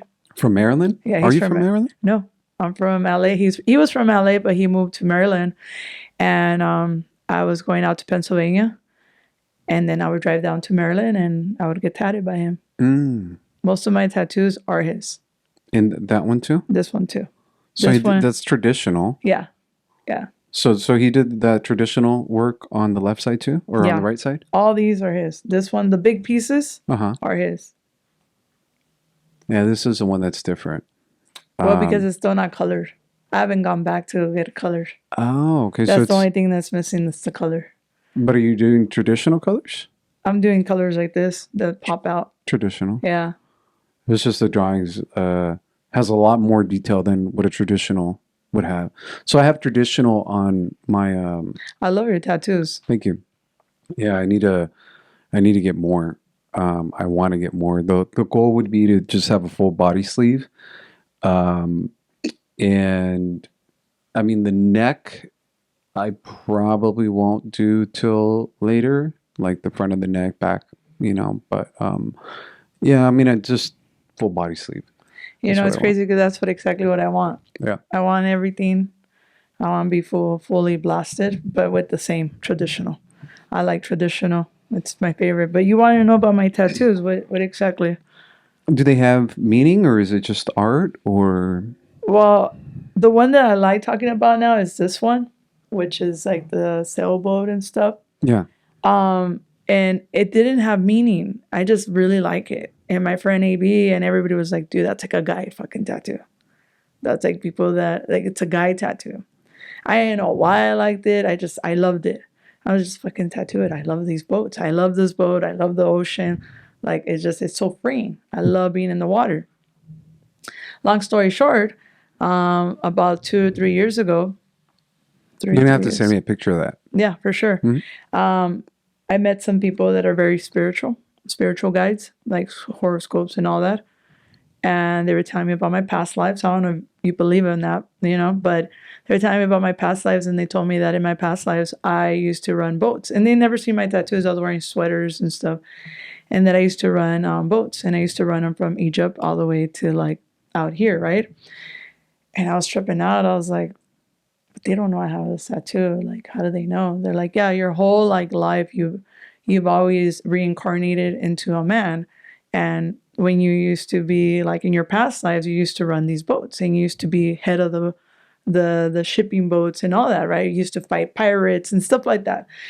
And I was like, man, as weird as this sounds, this is a fucking cool fucking story. Like, you know what I mean? Like I'm able to tap into like my, past lives. Fuck it, I'll roll with it, It's a cool perspective. Yeah. And yeah, that's the story of that. And I've learned to fall in love with this one so much. It just has Is that so your much. first one? No, my first one were like these little dumb ones. These fucking dumb ones. But yeah, these do have a lot of meaning. It's I have a boat like that. From here to here Okay. with an anchor. It's traditional, new traditional, and it's so I have traditional here, traditional here. This is the only traditional that I have. I'm thinking we'll do probably shin down, just traditional, just on this. Like everything else is realistic, but it's always on this side on my ribs. I have a Popeye. Right, so Popeye holding the mast or well, not the mast, the steering wheel, which is not the fucking steering wheel, whatever you would call the wheel. Yeah, the wheel. But it's every tattoo for me has a special meaning, a big special meaning. And so when people think and people judge, and they say like, "Oh, you're blasted," or you're tatted, and especially for women, I've had a lot of girls tell me like, "Oh, I don't want to tattoo my arms because if I wear a dress, and like people are gonna think things about me," and I'm just like, honestly, dude, that's what I've cared about the least, especially after my dad almost died again when COVID hit. So when COVID hit, he was in the hospital for a month, and it's one of the times where I leaned in more like on my social media stuff. It's when I had a conversation with my production partner and I told him, "Hey, you know what, man? All the things I haven't done, all the things that I've been thinking about that I'm like, let me walk on eggshells a Yeah. little bit because people are going to talk shit and like people that I work with are going to judge me." And it's like in my private life, all private life means this isn't on. That's all private life means. Like if I'm walking to the store, I'm dressed like this. Just because I'm posting it on social media, like, you know what I'm saying? So part of what I told them was I'm going to stop caring so much about what I post on my social media, especially on my Instagram, especially on my TikTok. I care less about hiding my tattoos. I mean, it's like every fucking time I gotta wear a suit, every time I gotta wear a long sleeve shirt. Like at the end of the day, if you don't want to work with me, you don't want to work with me. If you don't find value in the words and how I communicate and how I save you money, okay, like I'll find somebody else, to Yeah. work with. So the shipping tattoos always mean a lot to me because sailors back in the day would tat their hands, and this is one of the things that I have Popeye tatted with, which is hold fast. Hold fast is the words that sailors would get tatted on their hands because you're on a boat, right, in the 1800s, or call it the early 1900s, right, and you have a big storm. They're wooden boats. You gotta fucking hold fast. You have to tie yourself up, to something to not fall off into the waters. And so that's one of the things where I do want to get that tatted, but my Popeye has it. Um, I have a boat on this side. I've won awards for that one. I have an eagle on this side. I mean, I've got awards for basically everything on my body. Nice. So I Yeah. love ink. Me too. Me too. And I've also gotten ink when I've been in like some dark places. So I love it. I love everything that it represents. I don't think I'm gonna stop anytime soon. I want to keep going. So yeah, I'm excited to see what my body's gonna look like. I think it's an And your arm. friend is out in Maryland, the guy Yeah, still? yeah, he's in Maryland. So you're gonna have to go back Yeah, out. yeah, and I love it because I get to travel, and I love to travel. As you saw, I was in Alaska in a boat, in a cruise. It was That's fun. cool. It was fun, man. Let me tell you, I love the water. It's just something so amazing. How long ago did you go to Alaska? 10 days ago, I just got back yesterday. Okay. Yesterday when I was hitting my Yeah. breakdown, it's just that's part of life. My mom wants to go to Alaska. That's where she said that she wants her next trip to be. She said, I want to go to Alaska on a cruise with fucking nobody. Like, I don't want to go with nobody. I want to go on my own. Dude, honestly, we're so tiny to what the world really is. Like we want to go see bears and whales and all that, and it's just like we make things so big, and we're so tiny to really what's out there. And Alaska was beautiful. We had like beautiful weather. It was sunny. It was great. The water was amazing. It was unreal experience, and it just allowed me to see like, man, like we're so tiny to like the bigger stuff out there. Like the bears don't give a fuck. No. The fucking whales don't. They're being whales. Water's being water. Bears are being bears. Humans are They're being fucking barren. human. Yeah. It's my mom, we were talking like 2 weeks ago, maybe. And now she's older. And she was saying that, she wants to, again, she's in a point in her life where all her life she's worked. And she's like, I want to do something for myself. Like I started writing my cooking book because it's like she's always said she's wanted to do it. So I'm like, yeah, I was like, I can help you film and, we can record and get your recipes out there. And then she brought up, she goes, I want to go to Alaska. And then another thing she asked me was about like the significance of things. And I don't know, man. It's just going back to like, I stay happy. I don't know. I don't watch the fucking news. Yeah, me I don't neither. listen to the news. It's been a long time. Someone will say, "Hey, did you hear what happened over here?" No.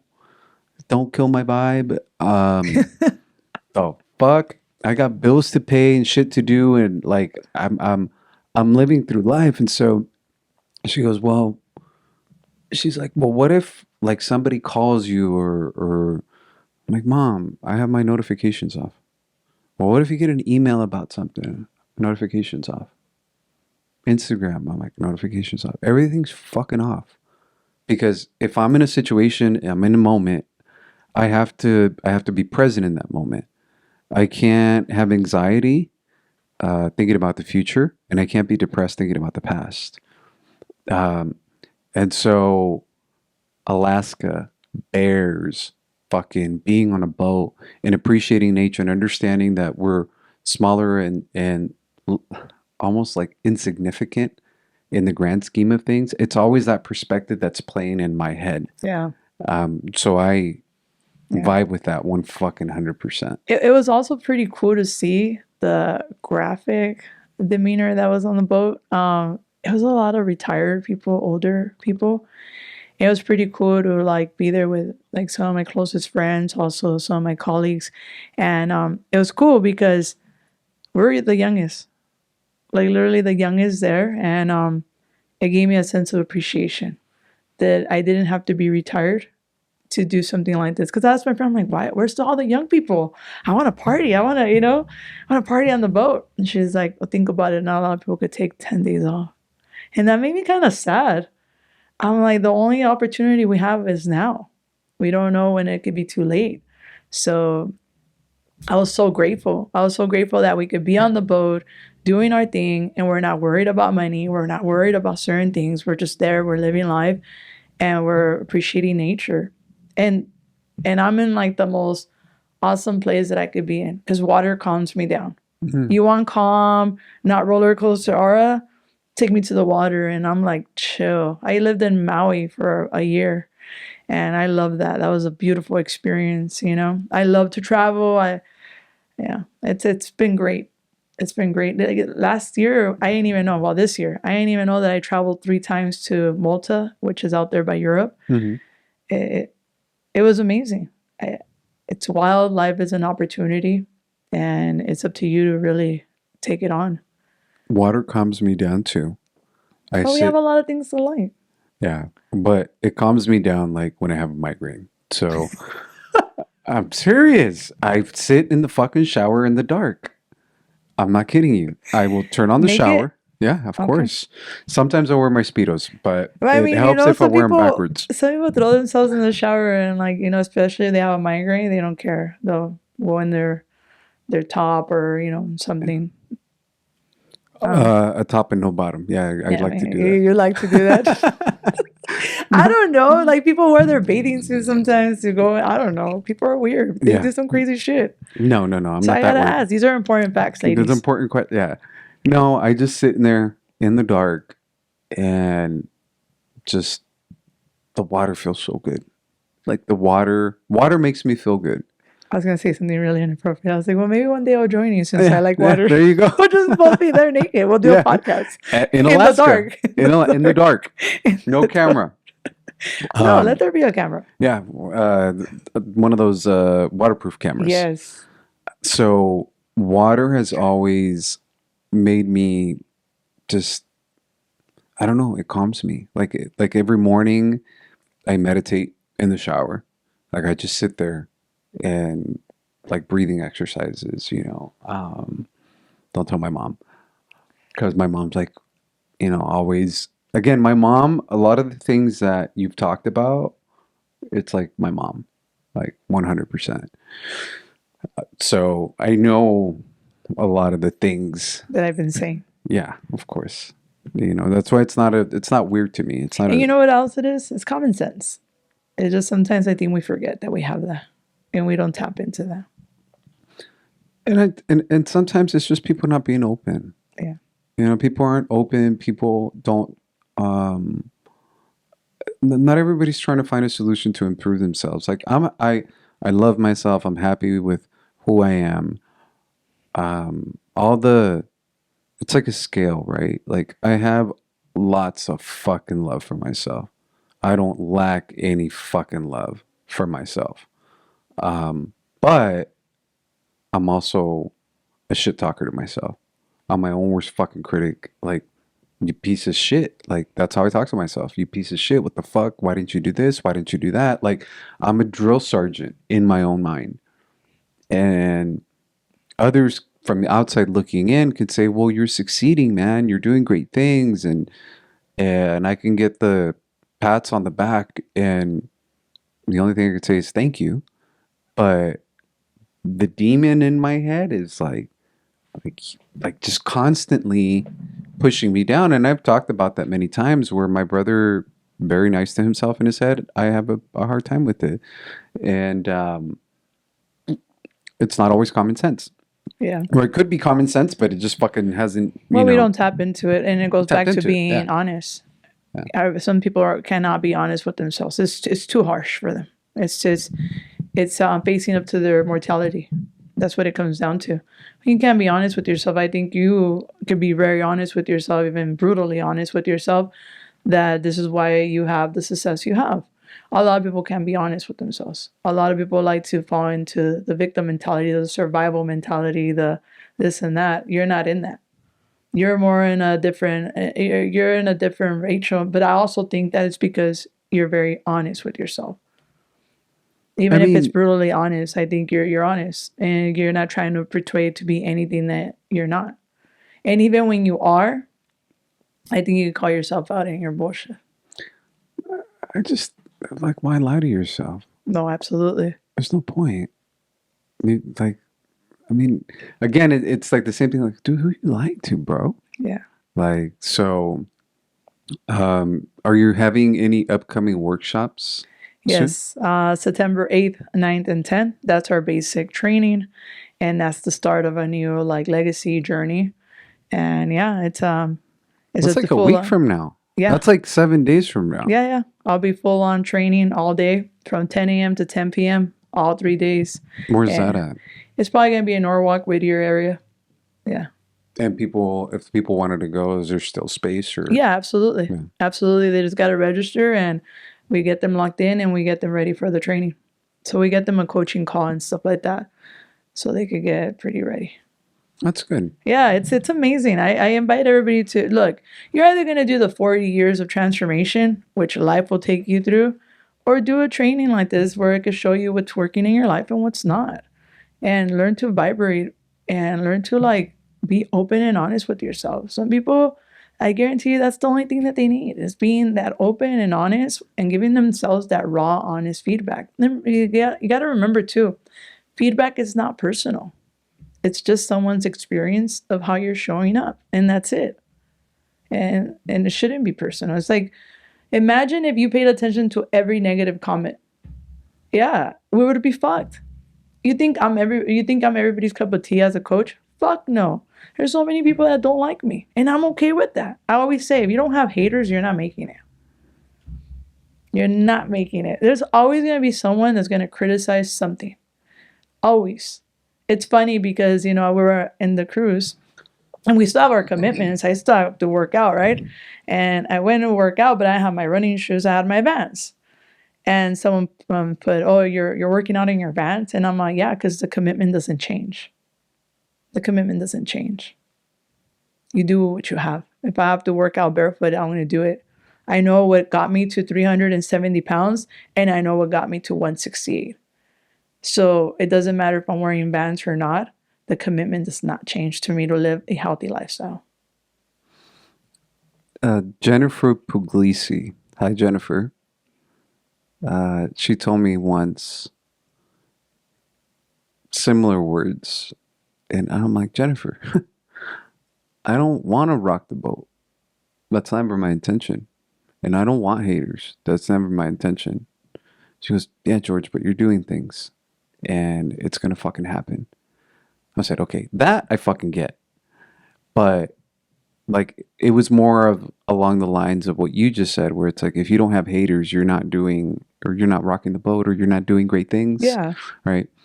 And I'm like, I don't say I fucking welcome the haters. I want the haters. Like, haters, like, what's up? I love my fucking haters. I don't want haters. Why would I fucking want haters? Who the fuck says that shit? Like, I don't. Yeah, I know you, but in my mind, I'm like, I don't like haters. Like, you have them. Of course. Yeah. But I don't fucking love them. Why not? Surrender to it. No. Accept it. I mean, I accept it. Yes. That's totally. what I'm saying. That's what I'm saying. Like, it's kind of like falling in love with your journey, whether it's good or bad. It's falling in love with everything that's happening. It's not happening to you. It's happening for you. So these people are actually making me better. When they're there telling me, hey, do this or do that or blah, blah, or your shit sucks or I'm not going to listen to you. It actually makes me better, because then I get to go in there and clean it up or see what was working and what wasn't working. And not every feedback is relevant. And that's just what it is. And you see, also, that goes back to being your superhero. Are you going to let some words define you, or are you going to thrive off of it? For me, it fuels me, man. It's like setting my soul on fire. It's like, it's amazing. It's like, set my soul on fire then. Let's go. Yeah. I said it. Because I'm the only one that could dictate how far I go and where I go and with who I go with. And once you take that responsibility and you take that initiative, like, you become a force to be reckoned with. I think people should go to your fucking seminar, September 8th and 9th and 10th. Yes. Friday, Saturday, Hold on, and let me Sunday. say, hey guys, you should go to her seminar, September 8th, 9th, and 10th. Look, I said it the nice way. Yes. Yeah, at the very least, I think at any point in time, people should give themselves to at least one time in their fucking lives, speak with the coach or go to a type of training like that. Not many people that are blue collar workers have experienced that. Entrepreneurs, obviously, yes. Real estate, lending, sales. There's a lot within our career that almost kind of requires us to do it. If they haven't, they fucking should. But blue collar, right? So you're working in a warehouse, you're construction, you're that's not even in your, but you can benefit from it because it's not necessarily going to make you more money, but it could help clean up your relationships. It could help, clean up a past situation that you had that you've been kind of carrying and then putting on to either your kids or your wife or your husband. And so you don't get that. And it's going back to your point and maybe just kind of leaving it with this, I would say it's, you can't see the picture if your nose is stuck to the frame, right? Like, or something along the lines of that. Anything else that you'd like to maybe add? No, I'm just really grateful that you had me on and that I got to meet you. It's been so surreal. Like, it's been awesome. And was I nice? Like I said, you created a safe place for me to be authentic, and you're not rude about it. You love I like to use that word, but you respected my opinion, just like vice versa. I respect yours as well. And I think that's what it is. It's learning to respect each other, and knowing that, hey, we're not going to have the same point of views, and that we could still collaborate and come together and change the world. Because I think this platform that you're doing is phenomenal. And I think overall, the reason why you guys are so big on self-development or seminars like this is because imagine how much rejection you guys go through. Like, you guys go through a lot of rejection. As men? And I think as men, as entrepreneurs, we go through a lot of rejection.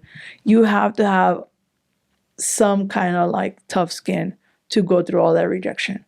There's not a lot of millionaires that become millionaires without the rejection. Like, you need to go through rejection. If you're not out there getting rejected, like, you're not being an entrepreneur.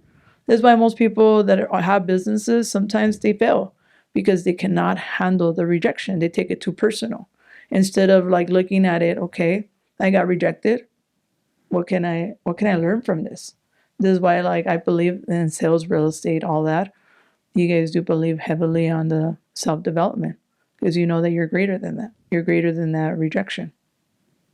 It's so on the entrepreneur side, again, you definitely have to get rejected over and over and over.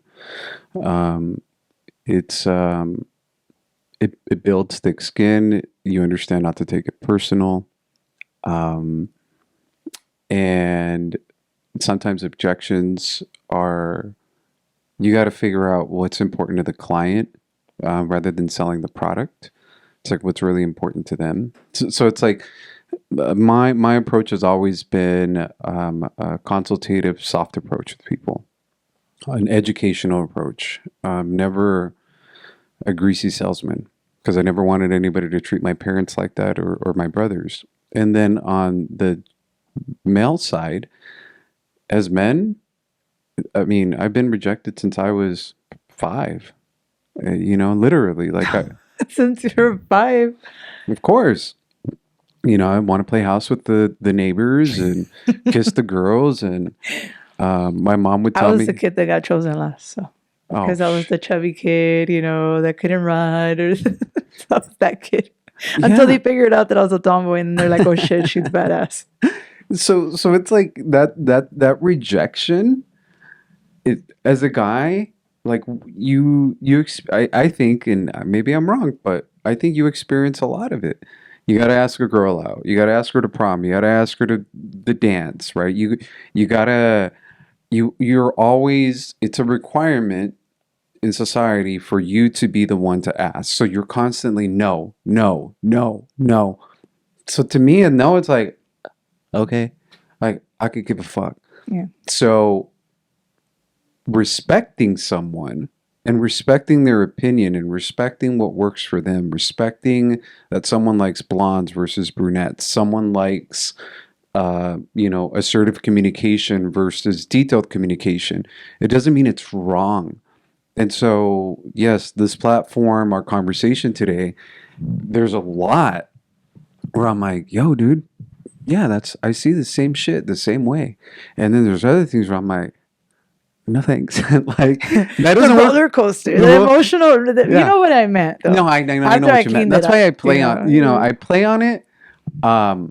Because again, it's like, get out, like, because this is what people sometimes, I think, just like we were talking earlier about, like, the social media stuff, the way we communicate, meaning the words that you use are different than the words that I use. Yeah. And you said that. Yeah. The words that people hear, like, they just hear the words, are like, wait, is that what she meant? And then they distort it.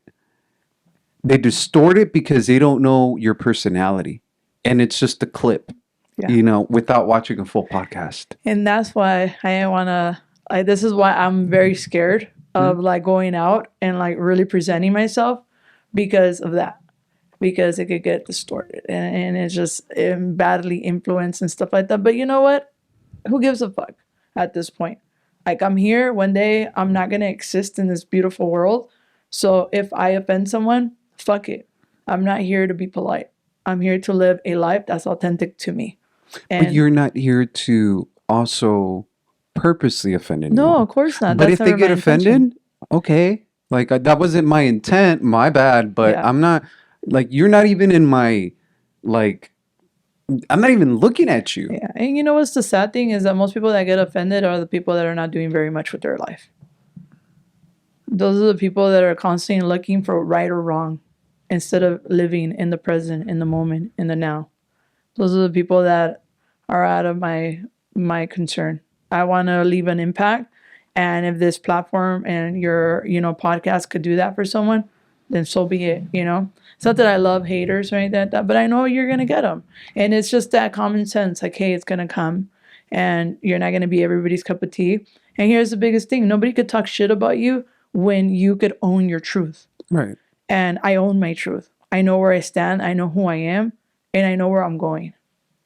Before I couldn't do that, and we've talked about it. Like, I was living in so many shadows and this and that. I feel like right now I'm embracing every aspect of myself. I love it. Thank you, George. That's one of the words you love, right? I love I love. and hate. Not just kidding. So we'll do this again. I will put everything together. I'll do a full podcast version of it, and then I'll do some reels, and then we'll add you as a collaborator. It will go on TikTok, Instagram, Facebook. It'll go on multiple accounts, so it's going to go a lot of places. And then we'll just add you as a collaborator on the platforms that you actually can be added, because obviously it depends on your account if you can be added or not. And then I definitely would like to do one again, if you're open to it. Absolutely. And next time I'll come in my In your uniform? and my other stuff, and we'll rock it. I was actually thinking, maybe you could come out and come to like our our seminars and you get to meet some. I know you don't like people, but I think they would really welcome you. I think the community will love you. You know. It, so if I don't go to my mom's seminars, what would that say about? How about mine? Yeah, that you're not gonna come. But I'm not telling you to take it. I'm telling you just to come, like to Oh, come hang out. That's it. okay, Not that's to very take the different. seminar. Yeah, of Okay, course. yeah, So come on. yeah. So I will gladly accept an invitation to a seminar to hang out, but not to attend. Because again, like my mom has these seminars, and What does your mom do? right now, I mean, she's basically a retired entrepreneur. But is she a life coach? What is she?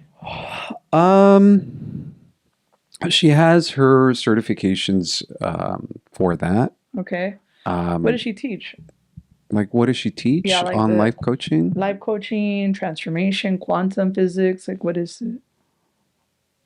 So for many, many years, my mom was a sales director. Mary Kay. She did Mary Kay. Oh, okay.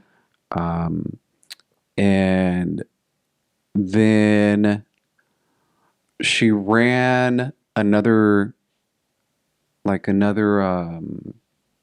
MLM.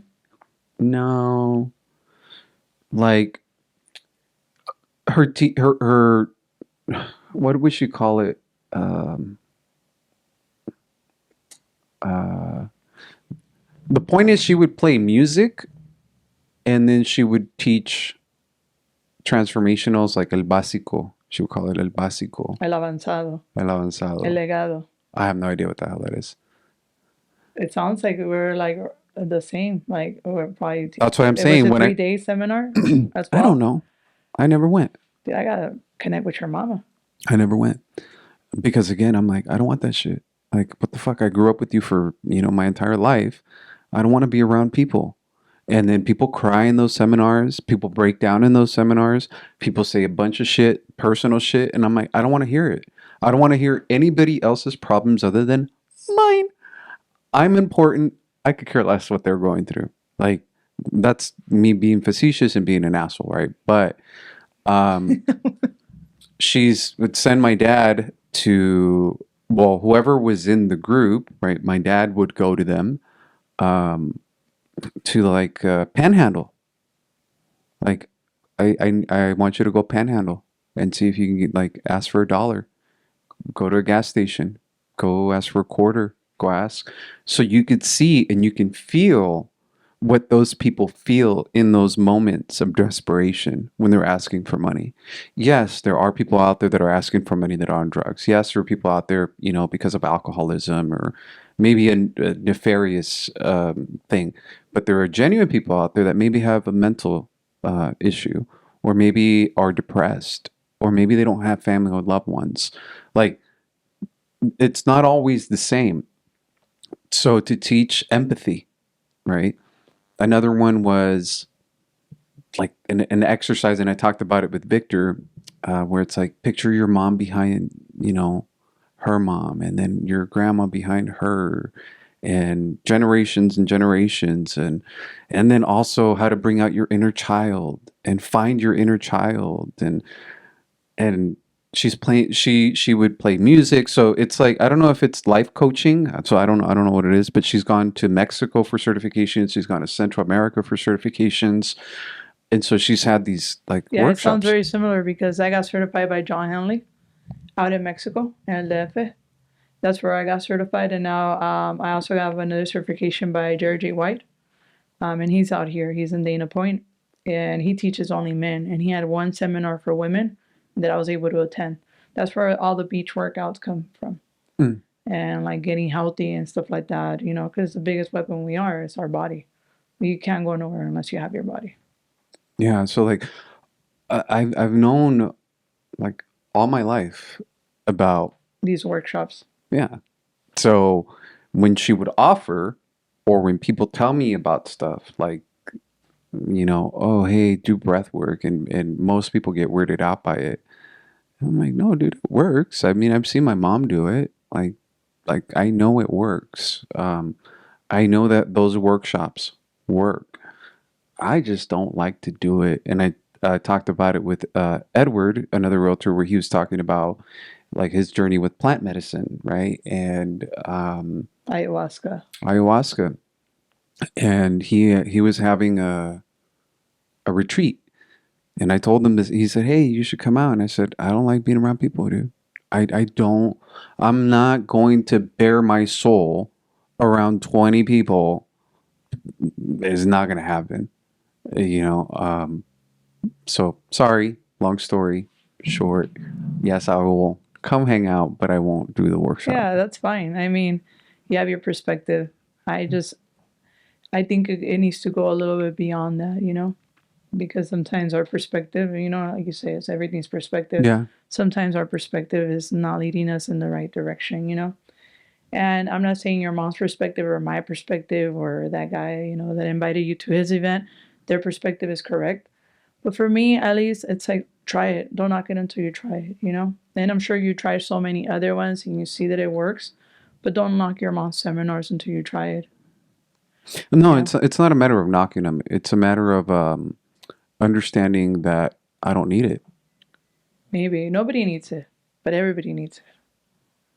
True. Nobody needs it, but everybody needs it because there's something deeper of like really fully understanding you. Like, what is it that makes you think that way? What is it that what are those thoughts that made you get to this point?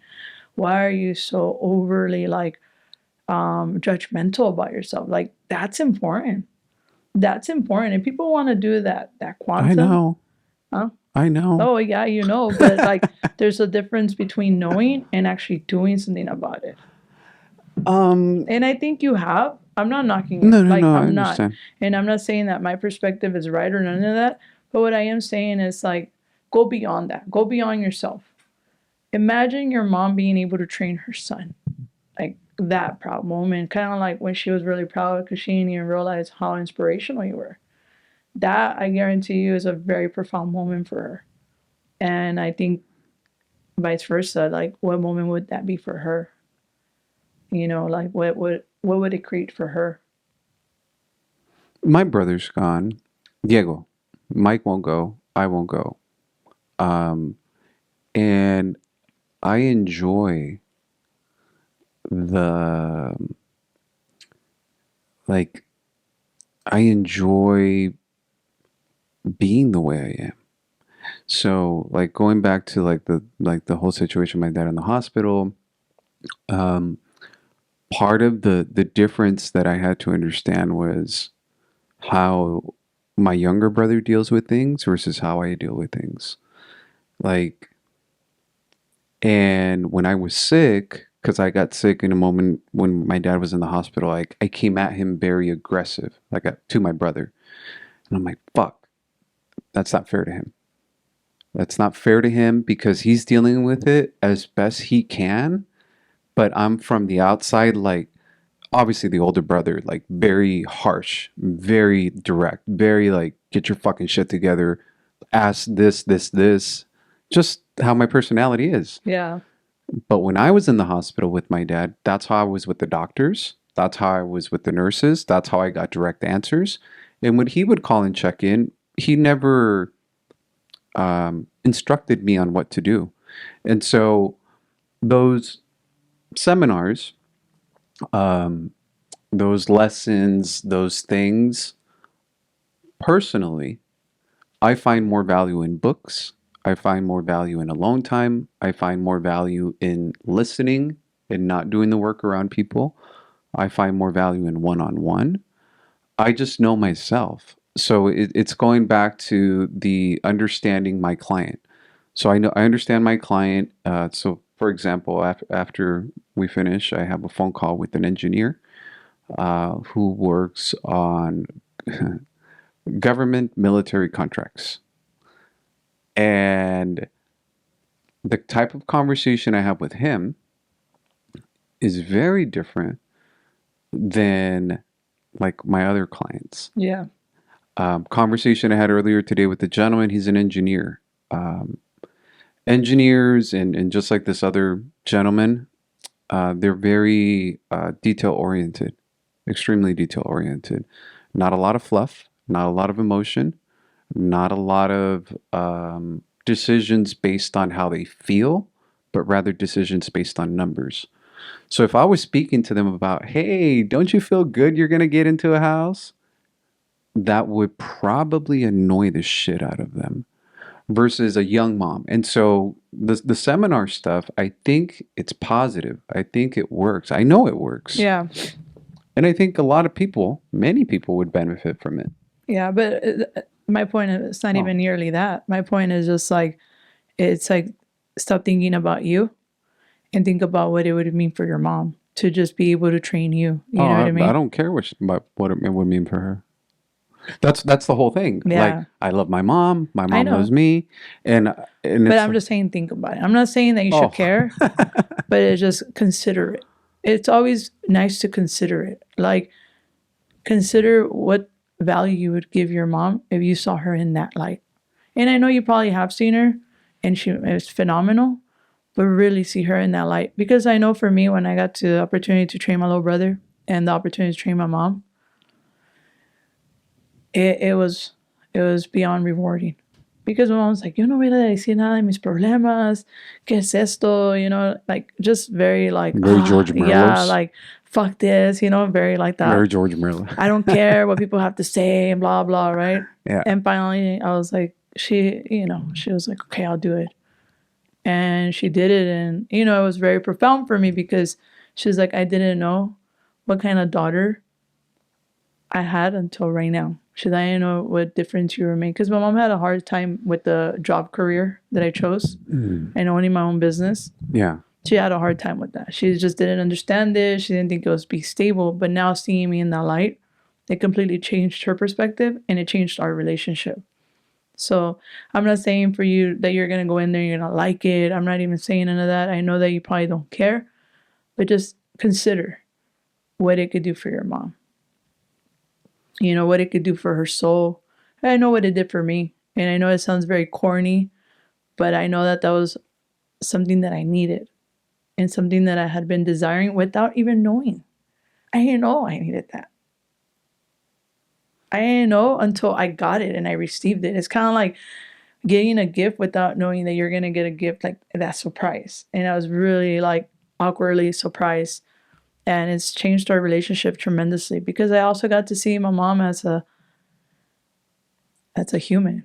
You know, I got to see that, hey, she's also hurting. Because sin querer queriendo, like, she opened up, you know, and she actually received a lot of value out of it. And she's always like with her mates, with her classmates or her tribe, whatever you want to call it.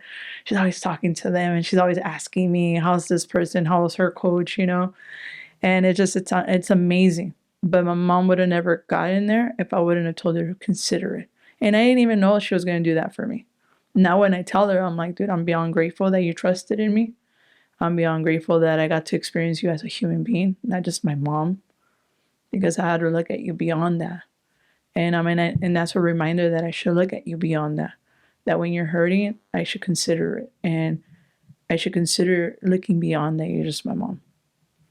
And I'm sure you do. Like I said, is just consider it because sometimes I'm trying to consider it right now, and I'm like, but that requires for you, like you said, like listen. But listen, have you ever heard that saying, like listen, but really listen without a comeback, without judging, without right or wrong. Just listen. Mm-hmm. Just let it get there, and you'll see. You'll see what I'm talking about. But you gotta really let it get. You gotta let it penetrate to your soul, to your heart. And that's really listening. Because sometimes relationships, a business deal, we don't get it because we're really not listening. We're always trying to overanalyze everything. And sometimes we don't need to analyze everything. The answer is there if we just learn to listen. But listen without responding already here. Because how many times are people talking and you're already responding? That's not listening. So just consider it. Because I think it would be wild. You don't know what you don't know. You don't know. You don't know what your mom could do in that. You don't. You could assume. I don't care to know. Maybe. I don't care to. That's what I'm saying, yeah. Right? So like, in my I'm uncle, not enrolling you. No. I know. To consider it. But I'm playing it with you. I'm playing it with you because, it's my uncle has always said you think a lot with your mind and not with your heart. Yeah. And I'm And like, I can see that. that's how I am. Yeah. And I don't care to change it. Right. So when there's a desire to change, you change. Right. Like if it's like, I want to change this, and then you go through, mentors, workshop, certain experiences, like then obviously you'll change. But there is absolutely zero desire for me to change who I am. And if I would attend, let's say, a workshop, that's why I'm in my mind right now, right? Like Yeah, right you now, are totally. no, I'm thinking like, okay, like a bunch of people, you know, I would be doing this for my mom. Yeah. I wouldn't be doing it for myself. Yeah. And therefore, it's irrelevant and I don't want to do it. Yeah. So I'm going to have to sit with that one because, again, and I would tell this to my mom. I said, Mom, I don't need to go to one of your workshops. The fuck are you talking about? I've lived with you my entire life. Like, you've coached me my entire life. You've taught me to listen, right? You've taught me to, we would do, like when there were arguments, she would say, look, you hold someone's hand and it's like, this is my point of view. And then you come back to the middle and then this is your point of view. And then you got to be able to articulate that person's point of view before you begin your point of view. Because otherwise you didn't hear anything that they said.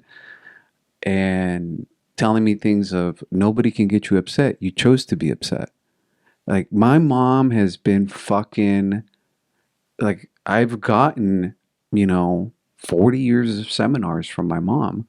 So what, now you're going to put me in a class for 3 days and listen to your comadre talk about some crazy shit? I'm like, no, Mom, like you and I can have a cup of coffee and chop it up and talk it out. She goes, yeah, but I would like you to be there. She would tell me this like years ago when she was very, very into it.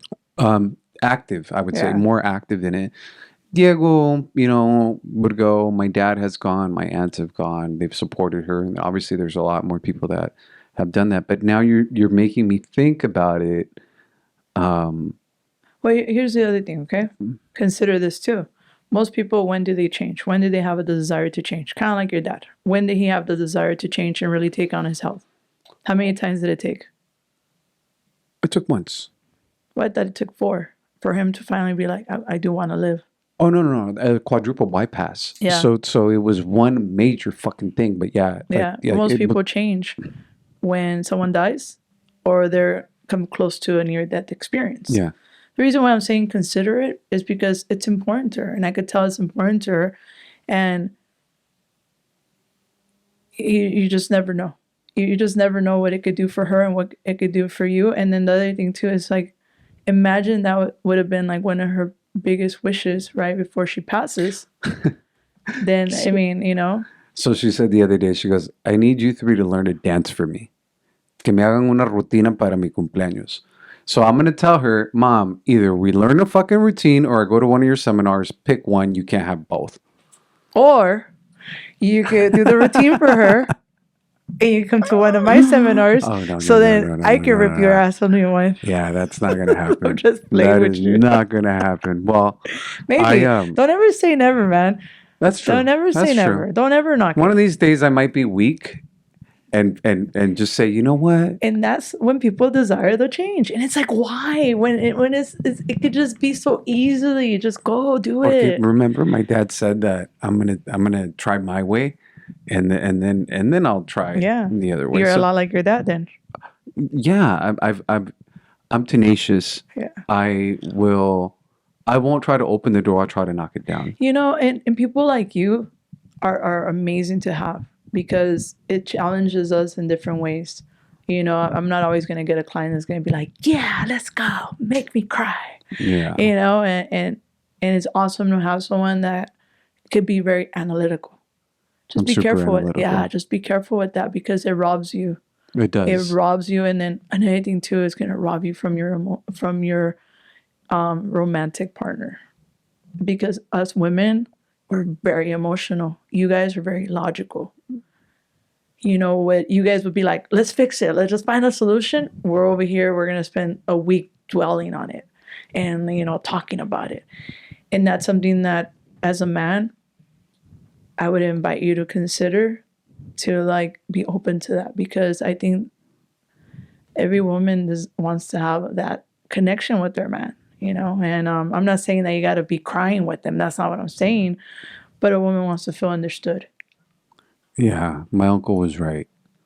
And he told me this a long time ago.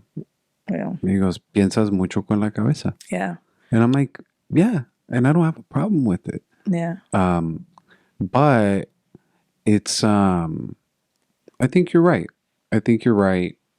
In regards to, you have to stay open to change. And too many times change happens when like a drastic situation Yeah. hits you. And it's so sad. it doesn't have to get there. Yeah. It doesn't. You have an opportunity to do it before.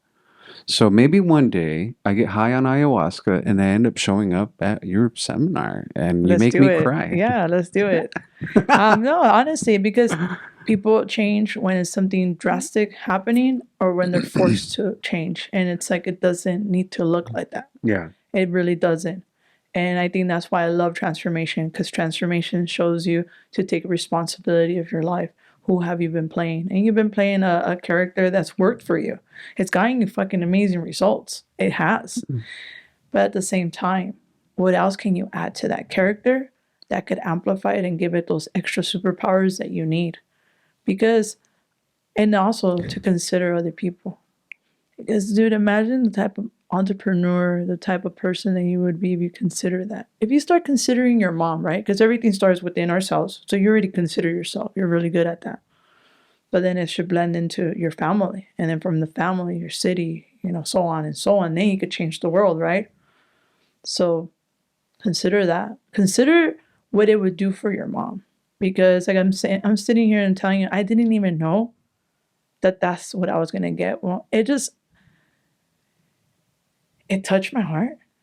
It let me know that I was doing something right. And my mom also, she was like, I didn't know I had created such a wonderful woman. And my dad, you know, I don't know my dad very well. And I always thank him. Oh my dude, like you created such a phenomenal, amazing person. And one day, like, I'm gonna train you. Like, and I know that. And not because of anything, it's because I want to give them back their life and have them fall in love with it. Not analytically, but really here with their soul on fire. It's just a whole different ballgame when your soul's on fire. And these courses, that's what it's done for me. You're funny. I could totally tell you're like, and you're analytical, dude. You're good. I could tell you're fucking amazing with contracts, with numbers, because I don't know, we need that. We need you guys. But the invitation here is go beyond yourself, because sometimes the answers are beyond you. Yeah, I think I've been spoiled. That's a problem. Yeah, I think so too. And you look good. You have a major look good. Huh? Look good means like not necessarily that you care what other people think about you, but you care how much you like how you look towards people. Like, Oh, I care about my looks you know, 100%. yeah. But what I mean is, like, I've been spoiled with fucking amazing parents. Yeah. My dad's always been there. My dad's always been present. My dad's always loved us. My dad's always not told us he loved us, because that's been rare. But he's shown us love. I've had my grandparents there. I've had loving aunts and uncles. Then why are you so analytical? If you've had like loving and very like, Because personality is not determined by your upbringing. It's also of course. it's also determined by, I would say, like it's a multifaceted story, right? And so again, and I've said little bits and pieces of it, but my person meaning just like my being of myself, is always been My dad says you learn how to ride a bike in a day, right? That's who you were. I played varsity soccer as a freshman, a starter, right? Well, actually, let me take that back. Maybe I wasn't a starter, but I know I played varsity soccer. I want to say I was a starter. I got scouted for the U.S. national team. I've always been just aggressive, like, and that's maybe a bad way to describe myself, but I've always been a go-getter. No one to tell me what to do. Yeah. Like, um, And I think that's where you, sorry to interrupt, I think that's where you have the misconcept of the trainings. And that's where, like, I'm kind of like, but that's not what the trainings do for you. Because everybody that comes into the trainings gets something different. I mean, some people Yeah. that I train, they're not sharing. Like, Yeah. throughout the training, they're not sharing. And the last day, they're like, you changed my life. I was like, man, but you weren't even sharing. Like, but my you mom's know? told me the same Yeah. thing. So No, it's but just, that's what I'm saying, though. My mom's told me the same thing. She goes, yeah, "La gente comparte que quiere yeah, compartir, y si les nace, les nace." And so that's the thing, right? So part of the side of me that is very averse to all that. It's again, like, hey, I've been the young kid in the older crowd. Diego is more emotional than I am. I make fun of him all the time for it. You're a little crybaby, like you're a little girl, or like that's. I'm the older brother. I was born in another country. We went through a civil war. I came to this country, didn't know the language. I had to learn the language quick. I dealt with racism. I dealt with bullying. We were poor. We were broke. yeah, Um, I had 3 jobs at the age of 15. I had 4 jobs at the age of 16. Like, I've always been this trailblazer, let's say, that has required this super analytical, logical, strength driven side. Never weak, ever. Um, and so, do I have moments of weakness? Do I cry? Absolutely. yeah, of course. By my fucking self. Like, I'm driving, listening to Morrissey, listening to The Cure, whatever the fuck it is. But it's like, all right, bro, like, let's go. Yeah. When my dad was in the hospital, none of us cried in front of him. It's like, not that there's anything wrong with crying, Yeah, right? Nothing wrong with crying. If you're an emotional person, go ahead and cry. yeah, But I went outside, left my brothers there with my dad. I went outside in the ER, outside of the ER, just like sat down, like basically laid down on the cement, and I cried. And then I got my bearings and I'm like, all right, let's go. So I have no problem being vulnerable. I have no problem crying. Like, it's not like I don't cry. It's not like I don't feel. I do. It's not like I can't listen. I can. Um, but the part that you're saying about my mom, that maybe you can give her something maybe that she didn't think she knew she was missing. I'm like, I mean, I would do anything for my mom. yeah, And then the other part is to say, well, then maybe I could just be there and not say shit. yeah. I'm like, I'm not averse to that. But when I you say start, play however you need to play. And that's what the yeah, invitation we tell people. Play however you feel comfortable. Honestly, I'm glad that you're even like thinking about it like that. well, that's the thing. I'm super open to everything. Yeah. Like, my perspective is always like, I'm not fucking right like all the time. Yeah. Like, just because I'm super analytical and I could fucking tear shit apart, like, because I love to tear people's arguments apart, doesn't mean that I'm right. And just because I'm tearing it apart doesn't mean that I'm disagreeing with it either. It just means, like, okay, walk me through what you're really saying Yeah. to help me understand, because I'm going to continue to have my points that, like, chop this down. Yeah. Right? You know what I mean? No, I get it. Yeah. And you know what's another cool thing about you is that I feel like live has already given you the transformation. You know how earlier I said you're either going to do the 40-year transformation or you're going to take a course, like willingly, like just to change. Like, I think live, everything that you mentioned hasn't been the easiest, walk journey, but you've embraced it. You've gotten yourself far. This is why I told you, go beyond yourself now and just consider it like what it would do for your mom and what it could possibly do for your relationship. And I'm not saying that you guys have a bad one, because it sounds like you guys have a phenomenal relationship. I also seen some of your reels when Her you're like, only yeah, patas account? yeah, dude, like, so I've seen stuff like that, but I can only imagine what I could tell it's important to her. And maybe I'm wrong, but she might not even know that she needs That's the that, part. you know? That's the part that when you said that, that's like, 'Cause sometimes as human beings, we don't even know what the fuck we need. We think we need Excuse me. something, and then you're like, oh shit, I didn't even need that. Or we just don't know. I need a faja right now. Yeah, that sounds about right. You know where they have, okay. So I saw something the other day. You were at the swap meet, the Pomona swap meet. No. Yeah, you were at the Pomona getting lingerie. You're flirting. You were getting your tease. Fontana. So yeah, I was in Fontana. Fontana. Sorry, I've been to that swap meet the day before you. I was getting this fixed, and I stopped by and I got a faja, and the guy there, he was wearing a faja. So he was wearing the faja. Like she's been there too, and he was wearing the faja, and like he's all proud and all about it. So to me, I was like, fuck it, like cool. Like You know what's that's funny? what he loves. That same video, somebody responded. They said, "Hey, my product's in that video." I'm like, "Your product? Which one's your fucking product?" They're like, "Oh, that lingerie. That's the one that we provide to a lot of locations." Nice. I'm like, "Oh, dope, nice. Yeah. Like, get me some free of that shit because I'm gonna wear it right now." No. So you do. You see, you could think with your heart. I do. I just again, Look at you. there's a personality. Look at you. that I'm I proud of you present. right now. I'm proud of you. We're making progress, guys. We're making progress. I'm very proud of him right now.